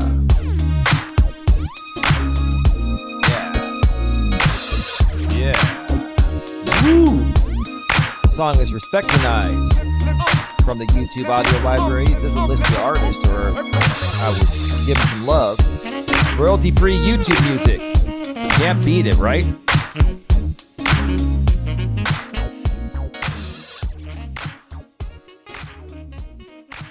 Yeah, welcome back to Navigating the Modern World with Eli. Glad you could all join me here today. This is the third and final part of the show. We are basically going over the latest regarding a YouTuber that we'll just call Mr. J. And he's the defendant in a circuit civil case that I filed about 3.5 months ago. And he continues to use my name, my likeness, in defamatory ways and harassing ways, incites dogpiling comments from his audience, does live streams based off of court filings to further try to paint me as an incompetent, fraudulent, criminal type of person. And he keeps on spinning this narrative, and I have to keep correcting the record. I have to keep standing up for what's right and to protect my reputation, even before we have a court hearing, which our first court hearing will be next month, the beginning of February, for the spoliation of evidence / adverse inference hearing. And then in April, we have his motion to dismiss / anti-slap hearing. So I just can't sit around in the meantime. I understand that the wheels of justice turn slowly. I respect the court. I respect that. That's just the way it goes. I respect that and I accept it. But if I just sit back and do nothing in the meantime, then anyone that comes across his content is going to believe what he's saying is true. It's going to affect me. It's going to affect the GNA. It's going to affect everyone here.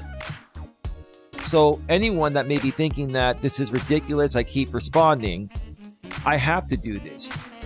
I don't want to do this, but the more and more that he continues to amp it up and do things like what he did today, and then today with his parody, supposed parody, painting me as Coach Killer, right? A coach that kills people, which I don't do that. That's not me. He's using the caricature of me that's recognizable not only by his audience, but by mine. And he just doesn't de-escalate, because de-escalating for him shows weakness to his audience.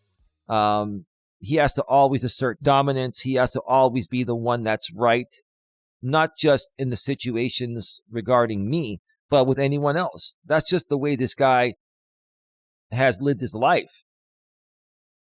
And I don't know. I don't know if that's his defense mechanism regarding massive and major insecurities. I've said over the years, this guy's very insecure, and quite honestly, that's how he comes off. But anyway, let's get back to the final part here. Let me first of all make sure that my audio is all good. That's not me. The caricature of me that's recognizable not only by his audience, but by mine. And he just doesn't de-escalate, because de-escalating for... All right. All right, we're all good. We're in sync here. Let's continue here. Why would he do this to the court when it will make him look very unreasonable and not credible? Why would he make a filing that clearly is off and, in my opinion, clearly was created to create a YouTube live stream around it and to paint me in the ways that he filed it, which is not true? I debunked it with the actual transcript. What you're describing is a very common pattern in long-running online conflict. Someone wins in the room, their audience, by controlling the edit, even if they lose on the merits. So he knows this is messing up his court case, at least quietly. He's not going to mention that publicly because that'll affect how people perceive him, right? At least on his end. People on my end and reasonable people, they already know. But, it's about the perception of his audience, right? Why he constantly does the out-of-context, omission, exaggeration move. A few mechanisms tend to drive this kind of behavior, often in combination. Number one, it is a content strategy that reliably produces engagement. Outrage and certainty outperform nuance.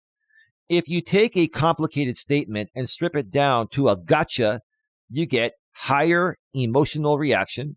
Yeah, look at the comments of his audience. The dogpiling, right?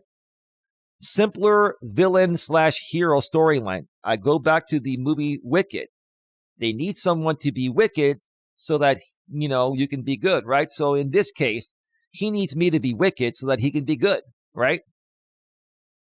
More comment fuel, more repeatability, clips, thumbnails, community postings. Don't forget about courtroom filings that are legally binding and legally filed documents in a circuit civil court case.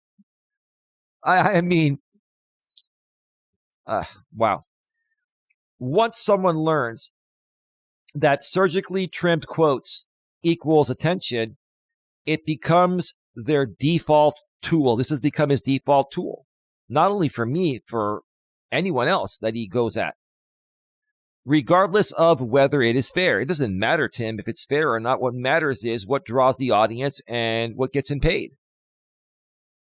Number two, it is how a person stays right without doing the harder work. Nuance is inconvenient when your brand is certainty. The easiest way to avoid confronting contradictions is reframe what the other person said. So he reframes what I say into a context that works for him and his audience. Treat tone as guilt and treat jokes/parody as confessions. That's confessions, like going to a confessional with a priest, right? Treat content as excuses. It is not that he can't understand context. He does. He knows exactly what he's doing. It is that context undermines the narrative he needs. Let me repeat that one more time, and you tell me if you agree. This is the punchline here. Put a 1 in the chat if you agree. 1 minute delay between what I say and what goes out. It is not that he can't understand context. He understands the context. It is that context undermines the narrative he needs. Number 3, it is a control move. This is a big one. If he controls the frame, he controls the audience's emotional interpretation. He doesn't have to rebut your actual point.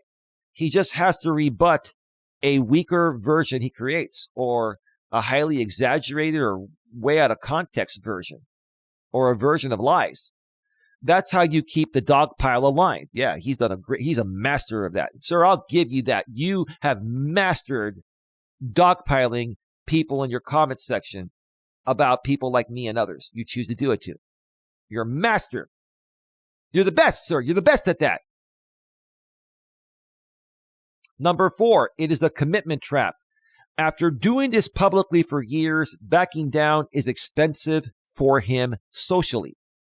If he admits he misquoted you or omitted context, he risks losing status with his supporters, undermining past claims, collapsing the I am the truth teller persona. So instead of correcting, he escalates and doubles down. Yeah, that's been his motive for years. That's just who he is. Let me check out the chat here real quick. Respectfully, maturely, and professionally, Don says, dance party. Yeah, yeah. Why would he do it to the court if it makes him look unreasonable? Yeah, why would you do this to the court and show this to the judge? Because he may be optimizing for a different audience and a different payoff than judge credibility. His credibility with the judge, in my opinion, based on what he's filed and done on YouTube and all that, is going to have a huge difference of contrast between his credibility and mine. One, court filings are being, here are the most realistic reasons. One, court filings are being used as props for YouTube. That's what you're doing, man. You're using court filings as props. The same with that Florida lady. You folks massively abuse the court system to the point of where, in my opinion, it's abuse of process, but we'll leave that up to Judge Stacy to decide that. That's her job, not mine. My job is just to get Judge Stacy as much evidence as possible so she can make a better informed decision, right? A filing isn't just a legal document to someone in performance mode. It is content. Look what I filed. Look, everyone, look here. Today, we're going to be talking about the embarrassment, the out of control, the raging, CUCKOLD. Look at what the court is seeing. Look how serious this is. He's in trouble, everyone. Oh my gosh, Eli's going to be in trouble. That's why I filed this last night. I filed this last night because I needed content to share with you folks, and I wanted to prove to you folks that I'm gonna get Eli in court. And you're all gonna love me even more than you already love me, because I need a lot of love. I need so many pats on my back. You're gonna all love me after you see this and hear this, what I filed last night at 1:58 a.m. Eastern Time. I couldn't sleep. I just had to get this filing done because I knew that I wanted to present this to you folks live on the air right now on my stream.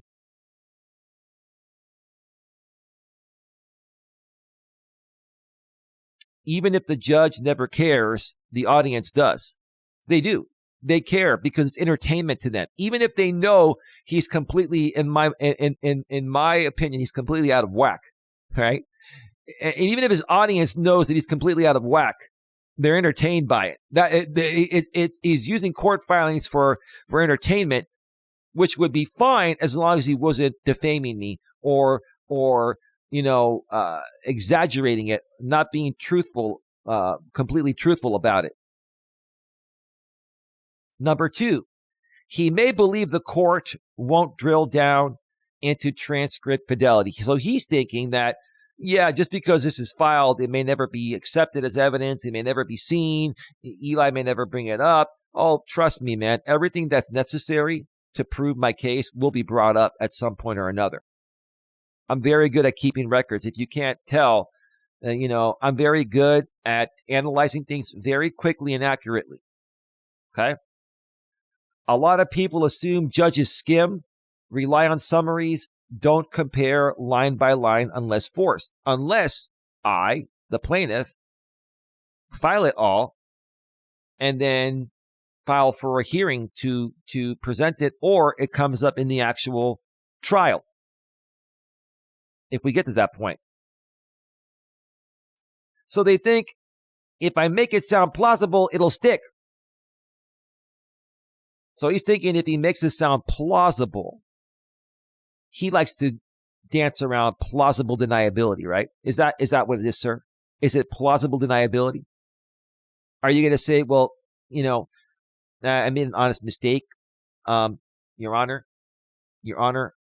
I used ChatGPT for my filings, and ChatGPT screwed up, so that this is not my fault, Your Honor.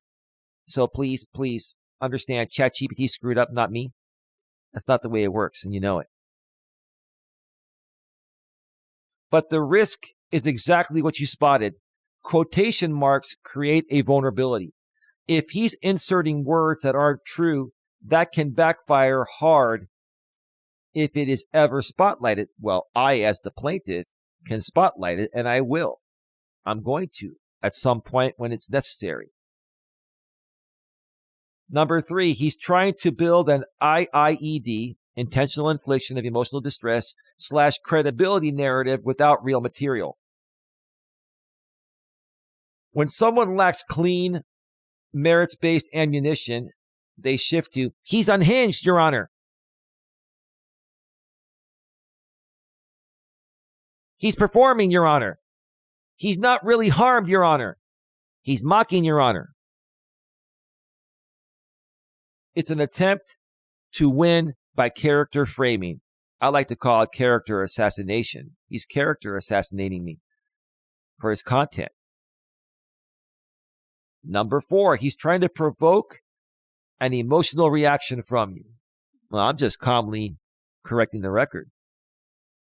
I'm just a loud and proud guy. If you want to say that I'm reacting emotionally because I'm a loud and proud Greek guy, then that's your opinion, whatever, right? This is the attrition play. File something inflammatory, misframe it, hope you respond publicly and passionately. Well, I'm doing that right now, but respectfully, professionally, and maturely. Then clip your response as proof you're irrational obsessed. I would love for him to clip all of this, and him using this in context will destroy the narrative that I believe he's planning to present tonight on his stream. Okay? And if he takes it out of context, we'll correct the record again tomorrow. And if he does it again the next day, we'll correct the record the following day. We're going to continue correcting the record. Right? So the filing serves as a hook that pulls you back onto his stage. Well, I don't have a choice because I'm not going to allow him to defame me and ruin my reputation until our court hearings come up. Again, the wheels of justice turn slowly. In the meantime, I've got to take care of business myself, and I'm going to do it the right way, legally, respectfully, maturely, and professionally.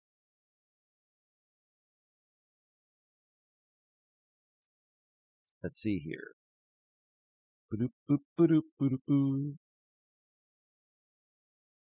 All right.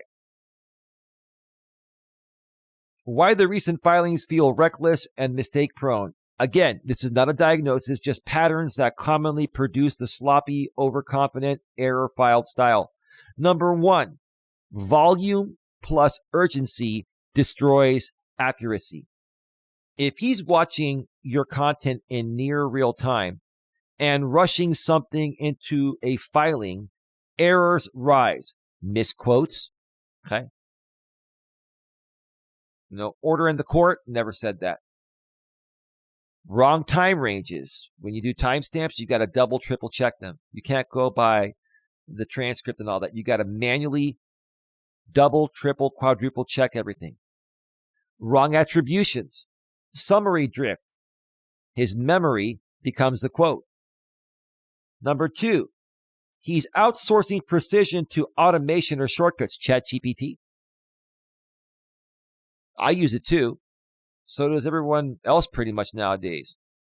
But you can't take ChatGPT at gospel. And what you first feed it is typically not your final output. And even once you get a final output through ChatGPT, you've got to double, triple, quadruple check it. Because I've found many mistakes through ChatGPT that I've corrected manually. That's why my filings are very solid. He's just too lazy to do the work. I spend countless hours getting every filing proper. I would rather spend more time and get it done right than rush a filing just to get something on the docket and then have something to use as content.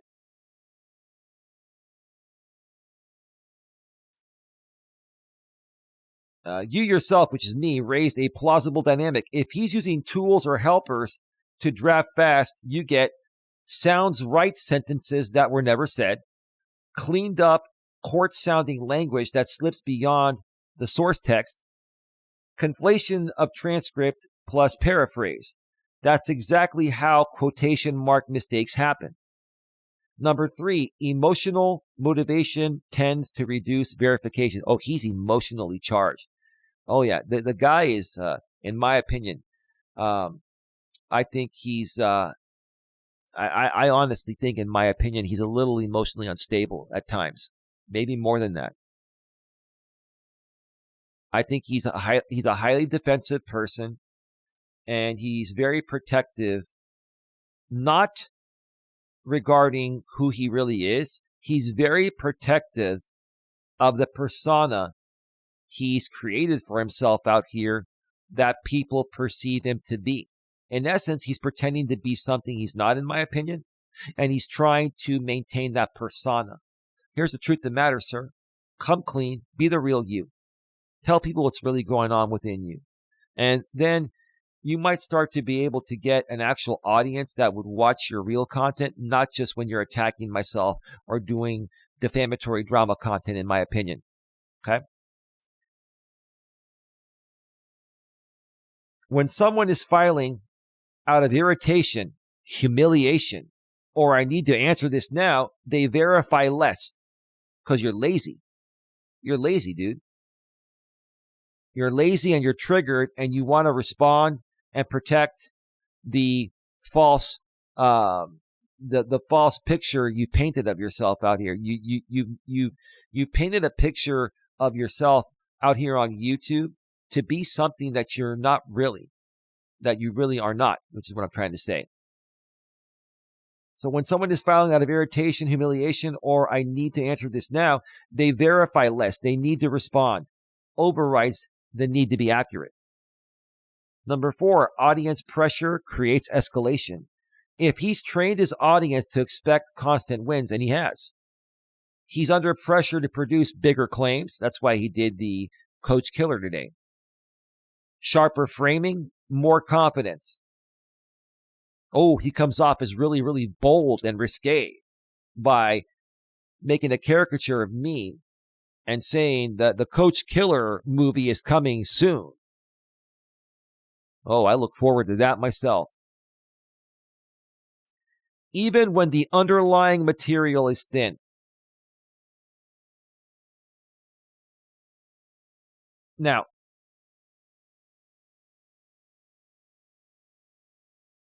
give me a second here. They need to respond. Overrides the need to be accurate. Okay. Compared to what he shows YouTube, is he feeling something else underneath? Out of curiosity.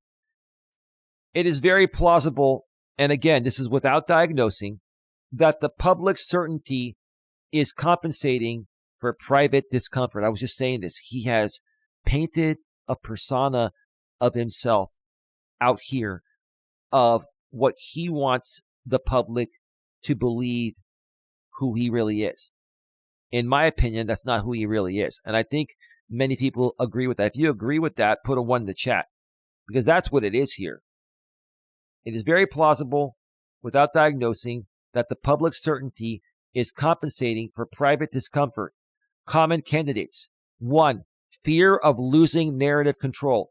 If your parody landed, and oh, it did, and your audience sees the irony, they did, it threatens his brand position. A person who depends on frame dominance, framing me as the villain, framing me as the predator, framing me as the criminal, framing me that I embezzled, framing me that I'm a fraud, framing me that my business is a fraud, right? Framing me as my business is a sham business, right? Framing me as a coach killer, right?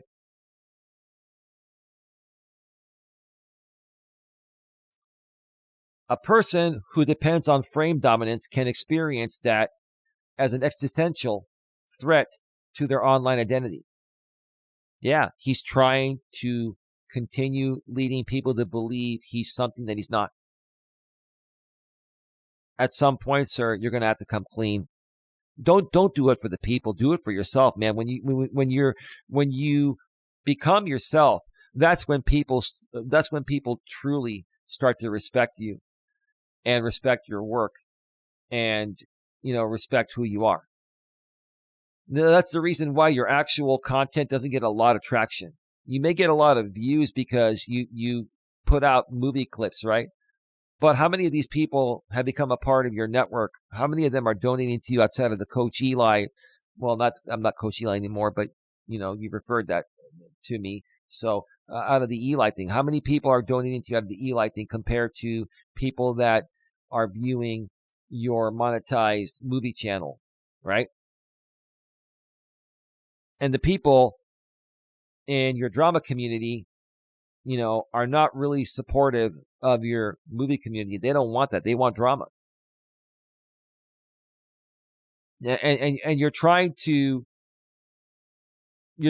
show two different faces. You're trying to basically say, well, on my drama channel, this is my act, and on my movie channel is monetized. This is my professional channel, and this is who I really am. Well, where do you get more engagement? Where you get more engagement is more so who you really are, or who you are pretending to be and leading most people to perceive you to be, sir.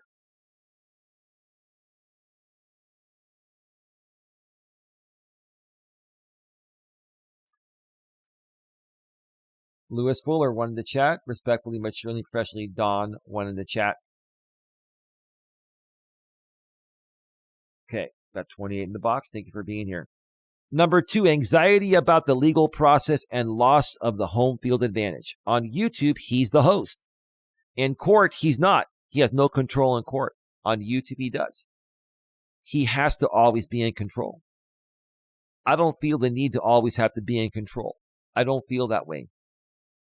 It's a major insecurity with any human being, especially when men behave this way. It's not right for women to do it either, but more so for men.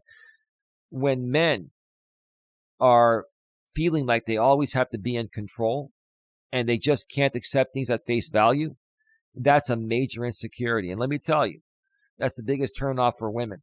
And the fact that he has an online internet girlfriend that supposedly supports all of this, let's see how long she sticks around. Let's see how long she sticks around. In my opinion, I don't know her that well. I've heard a little bit about her story, and I don't know whether it's, completely true or not. That's what I've heard, right? But let's just say, for example purposes, she's going through a divorce, and until that's finalized, she can't do anything besides the internet online thing. What's going to happen when that divorce is finalized? This is just a hypothetical. I don't know this to be true, but that's what I've heard, and I'm stating it as opinion, right?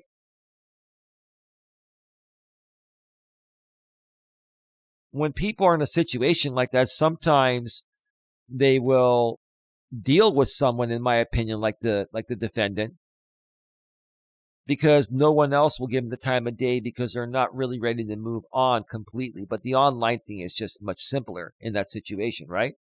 And he's given her what she needs for right now. She's given him what he needs for right now. In my opinion, there's a chance it's not going to last the test of time. I could be wrong. I don't think I will be, but let's see what happens. That's just my opinion. Number 3, pride injury. People who can dish it but can't take it often react hardest to. He definitely can't take it. He can't take what he dishes. He can dish it, but he can't take it. People who can dish it but can't take it often react hardest to imitation. He doesn't like when I imitate him. Your Honor, Honorable Judge Stacy. Satire that mirrors their own tactics. That's what got to him. I basically flipped his own game on me, but I did it respectfully, professionally, maturely, legally, and within the terms of service of YouTube. And that's what he doesn't like. I can do it cleanly and hit harder than his unclean version of doing it, right? And he likes to come out and say, oh, Eli has unclean hands. Okay. The unclean hands doctrine is going to affect him from winning his case. You have to have clean hands. Sir, I don't think anyone has really, truly clean hands. We've all made mistakes. But you try to make my unclean hands sound a lot worse than it actually is.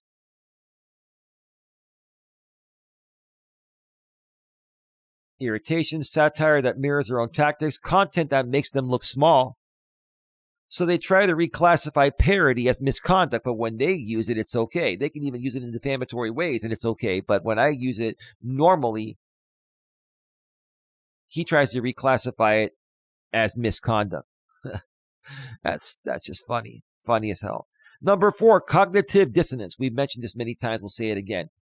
If he believes I'm the truth guy, but he's repeatedly stretching or misquoting, that creates internal tension.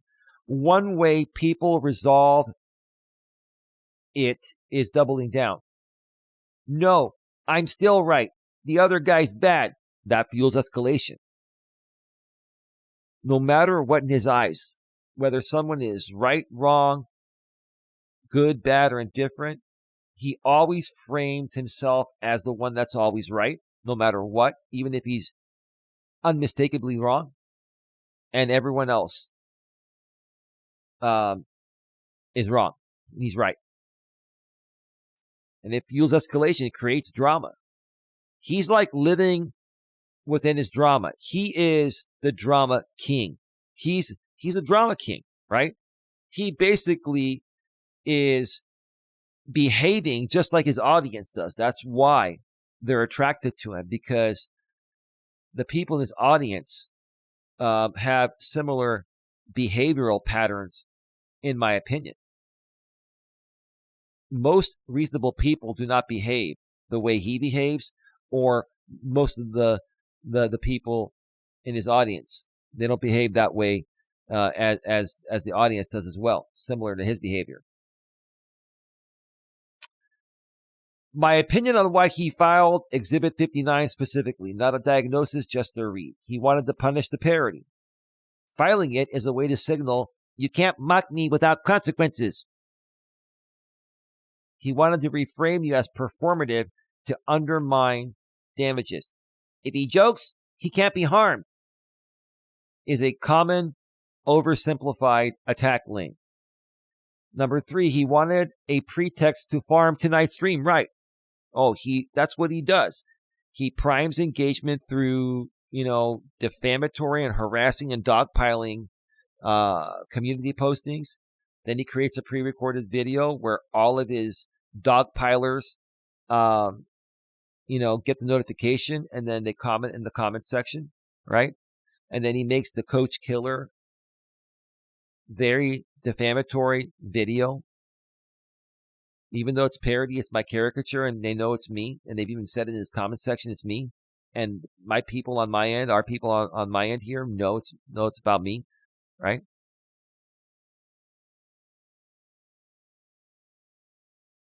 And he does that the morning of a live stream planned for tonight, where he's going to go there and then try to package this up and put it in a box and put a nice bow on top of it and present it in a way where it enrages these people so much that they donate all their money to him.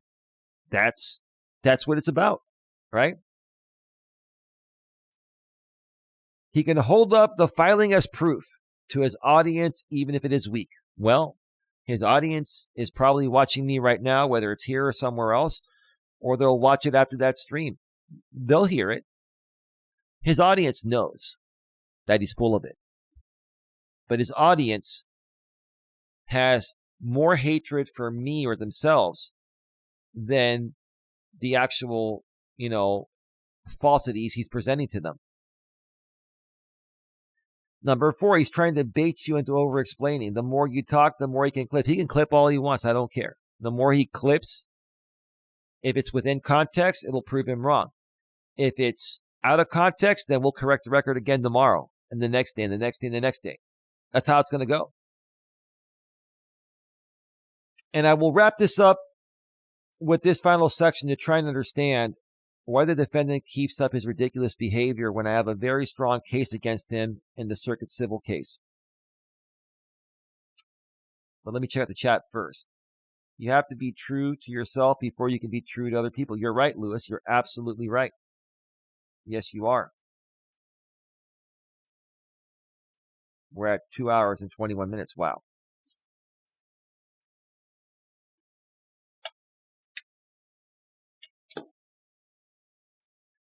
Two incentives can run at the same time. Court survival versus audience survival. A lot of creators in litigation end up with a split objective. Objective A, court survival, reduce liability. Be precise, avoid misquotes, avoid escalation, reduce new bad facts, focus on legal defenses. Oh, he's certainly not doing that. Objective B, audience survival, protect identity and revenue. Stay dominant in the storyline. Appear confident and winning. Keep attention on the conflict. Convert legal events into content beats. What you're seeing looks like Objective B is driving far more than Objective A. Absolutely. That doesn't prove he thinks he'll lose. It does suggest that maintaining his narrative control and channel energy is more important to him than conservative litigation posture. Cares more about his YouTube channel, his YouTube audience, and all that than the court case. It's cut and dry. Put a 1 in the chat if you agree with that. Why someone might juice YouTube until judgment, even if they suspect risk. We're deeply diving into this today, folks. If he privately believes there's meaningful downside risk, there are still reasons a creator might double down. Number 1, if I'm going down loud. So even if he's thinking that, wow, I'm putting my case in jeopardy, I keep doing all this for YouTube theatrics and performing on YouTube, he's already got more than enough on me. If in my head I'm probably going to go down, I'm just going to go down loud, and I'm going to continue to do this until I'm legally held accountable and can't do it anymore, right? And he can keep talking about me even once a protective order would go into place. He just can't defame me, and he can't commercially exploit me. That's it. Anything else? Talk about me all you want. Don't violate my copyright. Use small excerpts under fair use. Be fair with your commentary and criticism. Don't lie. Don't defame me and all that, and you're good. When someone ties their identity to winning, losing quietly is psychologically intolerable. So they choose maximal noise, maximal narrative control, maximal rallying of supporters, because the alternative is sitting with uncertainty about the case, right? And then not getting any YouTube traction. So he'll be sitting at home alone, not knowing what to do with himself, in my opinion. Number 2, short-term gains feel more real than long-term legal consequences. I've been saying this all along. Short-term gains feel more real than long-term legal consequences. Court consequences are delayed and abstract. Yeah, we haven't had a hearing yet. The case has been going on for 3.5 months now. So court consequences are delayed and abstract. YouTube metrics are immediate. Boy, like I've always said about the millennials, they have no patience. Not all of them, but many of them, right? They want, instant gratification. This is the generation, the millennials, including the defendant, Mr. J, the defendant. They basically redefine instant gratification, right? They can't wait. They're not patient. Not all of them. There are many good ones, don't get me wrong. I'd say about 55% of the millennials are like Mr. J in some way, shape, or form. And the other 45 are a little bit more what I like to consider the normal side, right? So court consequences are delayed and abstract. YouTube metrics are immediate. Views today, donations today, comments today, support today.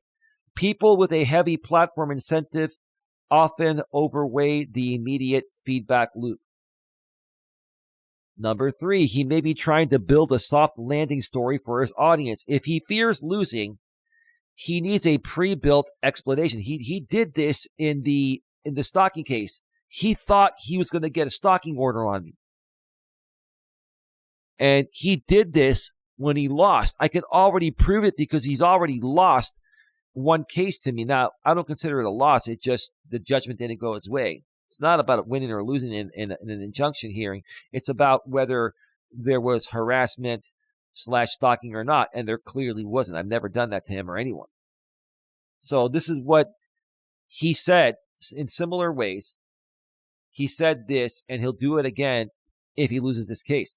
The system is rigged. He gamed technicalities. It was a censorship attack. I was punished for speech. That kind of storyline is created through months of content, not one video. So prepare yourselves that when he loses this case, I'm confident in my case, when he loses the circuit civil case and the federal copyright case, he's going to say the system's rigged, that I gained technicalities, it was a censorship attack, he was punished for speech, and the truth of the matter is that all the court will have done at that point is apply the law properly. And he just can't handle that because it doesn't work for his narrative.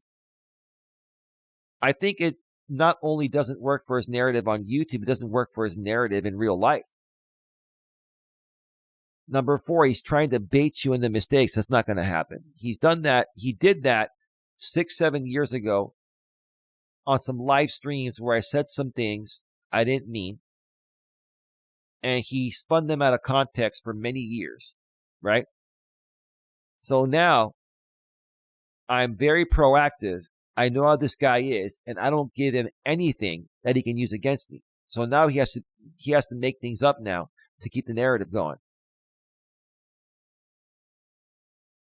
Juicing doesn't just mean monetizing. It can also be tactical. Provoke longer responses, induce a heated clip, frame you as obsessed, unstable, create new exhibits. It is not uncommon for someone to generate a steady stream of "look how he reacted" material.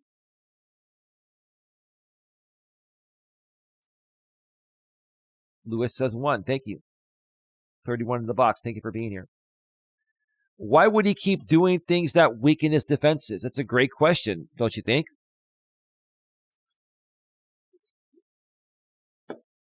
There are a few non-diagnostic explanations that fit the reckless filings / self-sabotage pattern. 1, he's overconfident because he's used to winning in the court of public opinion. One more time. 1, he's overconfident because he's used to winning in the court of public opinion. If someone has spent years winning by framing, they can start believing framing is reality.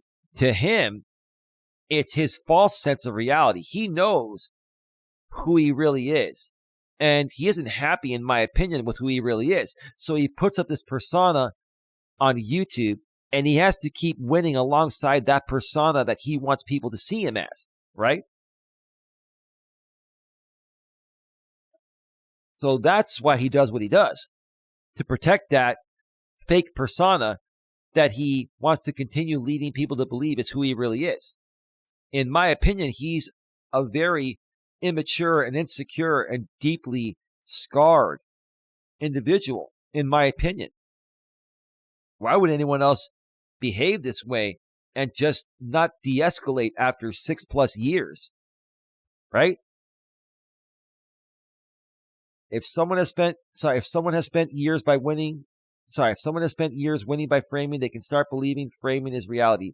That produces filings that read like persuasive narration, moral judgment, vibes argument, instead of careful source fidelity. Number 2, he's not acting like a litigant, he's acting like a host. One more time. Number 2, he's not acting like a litigant, he's acting like a host, like a YouTube host or a talk show host. A careful litigant asks, will this hold up under scrutiny? A host asks, will this play well to my audience? That difference alone explains why quotation mark errors happen. The priority becomes sounds damning, not is precise. Number 3, identity threat causes escalation. When a person's identity is, I'm the guy who exposes fraud, I'm smarter, I'm the truth, then losing threatens status that he's led people to believe who he is, which is not who he really is, in my opinion. It really isn't who he is. Self-image, right? He wants people to continue believing he is the way he's been coming off, but that's not who he really is. Audience loyalty. Escalation becomes a defense mechanism. I must attack harder. Number 4, he may be rationalizing risk as acceptable. He might believe, even if I lose, I can spin it. Well, it's not that he can spin it. He will spin it. He will try to spin it. The guy will never, ever, ever accept the truth when it comes to myself and other people on this platform. Even if I lose, I made money during the run. Look at all the money I made stealing from the CUCKOLD. Right? Even if I lose, my audience will stay. We'll see about that. They might feel sorry about you for like a week or two, and you'll try to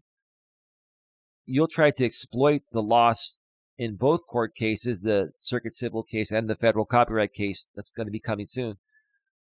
You'll try to exploit that or anything else you can regarding me for content, right? You'll do that for a week or two, and then engagement will dry up, and then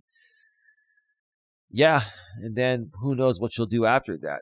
You know, if I have a protective order from the circuit civil case and a protective order from the federal copyright case, you're going to be able to still do commentary on me, but you're going to be limited to legitimate commentary. You're not going to be able to defame me anymore or violate my copyright.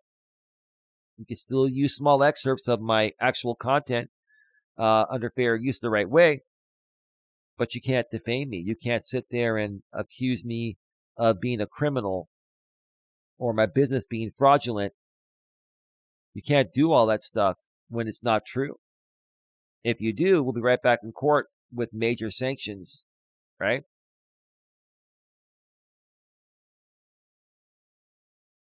This is the kicker. Listen to this. So he treats litigation risk like a business expense. One more time.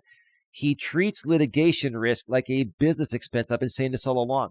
I haven't sued him for loss of income. I haven't sued him for monetary damages. It's pretty much statutory damages, right? But what he doesn't understand is that he could end up paying me punitive damages or sanctions, right?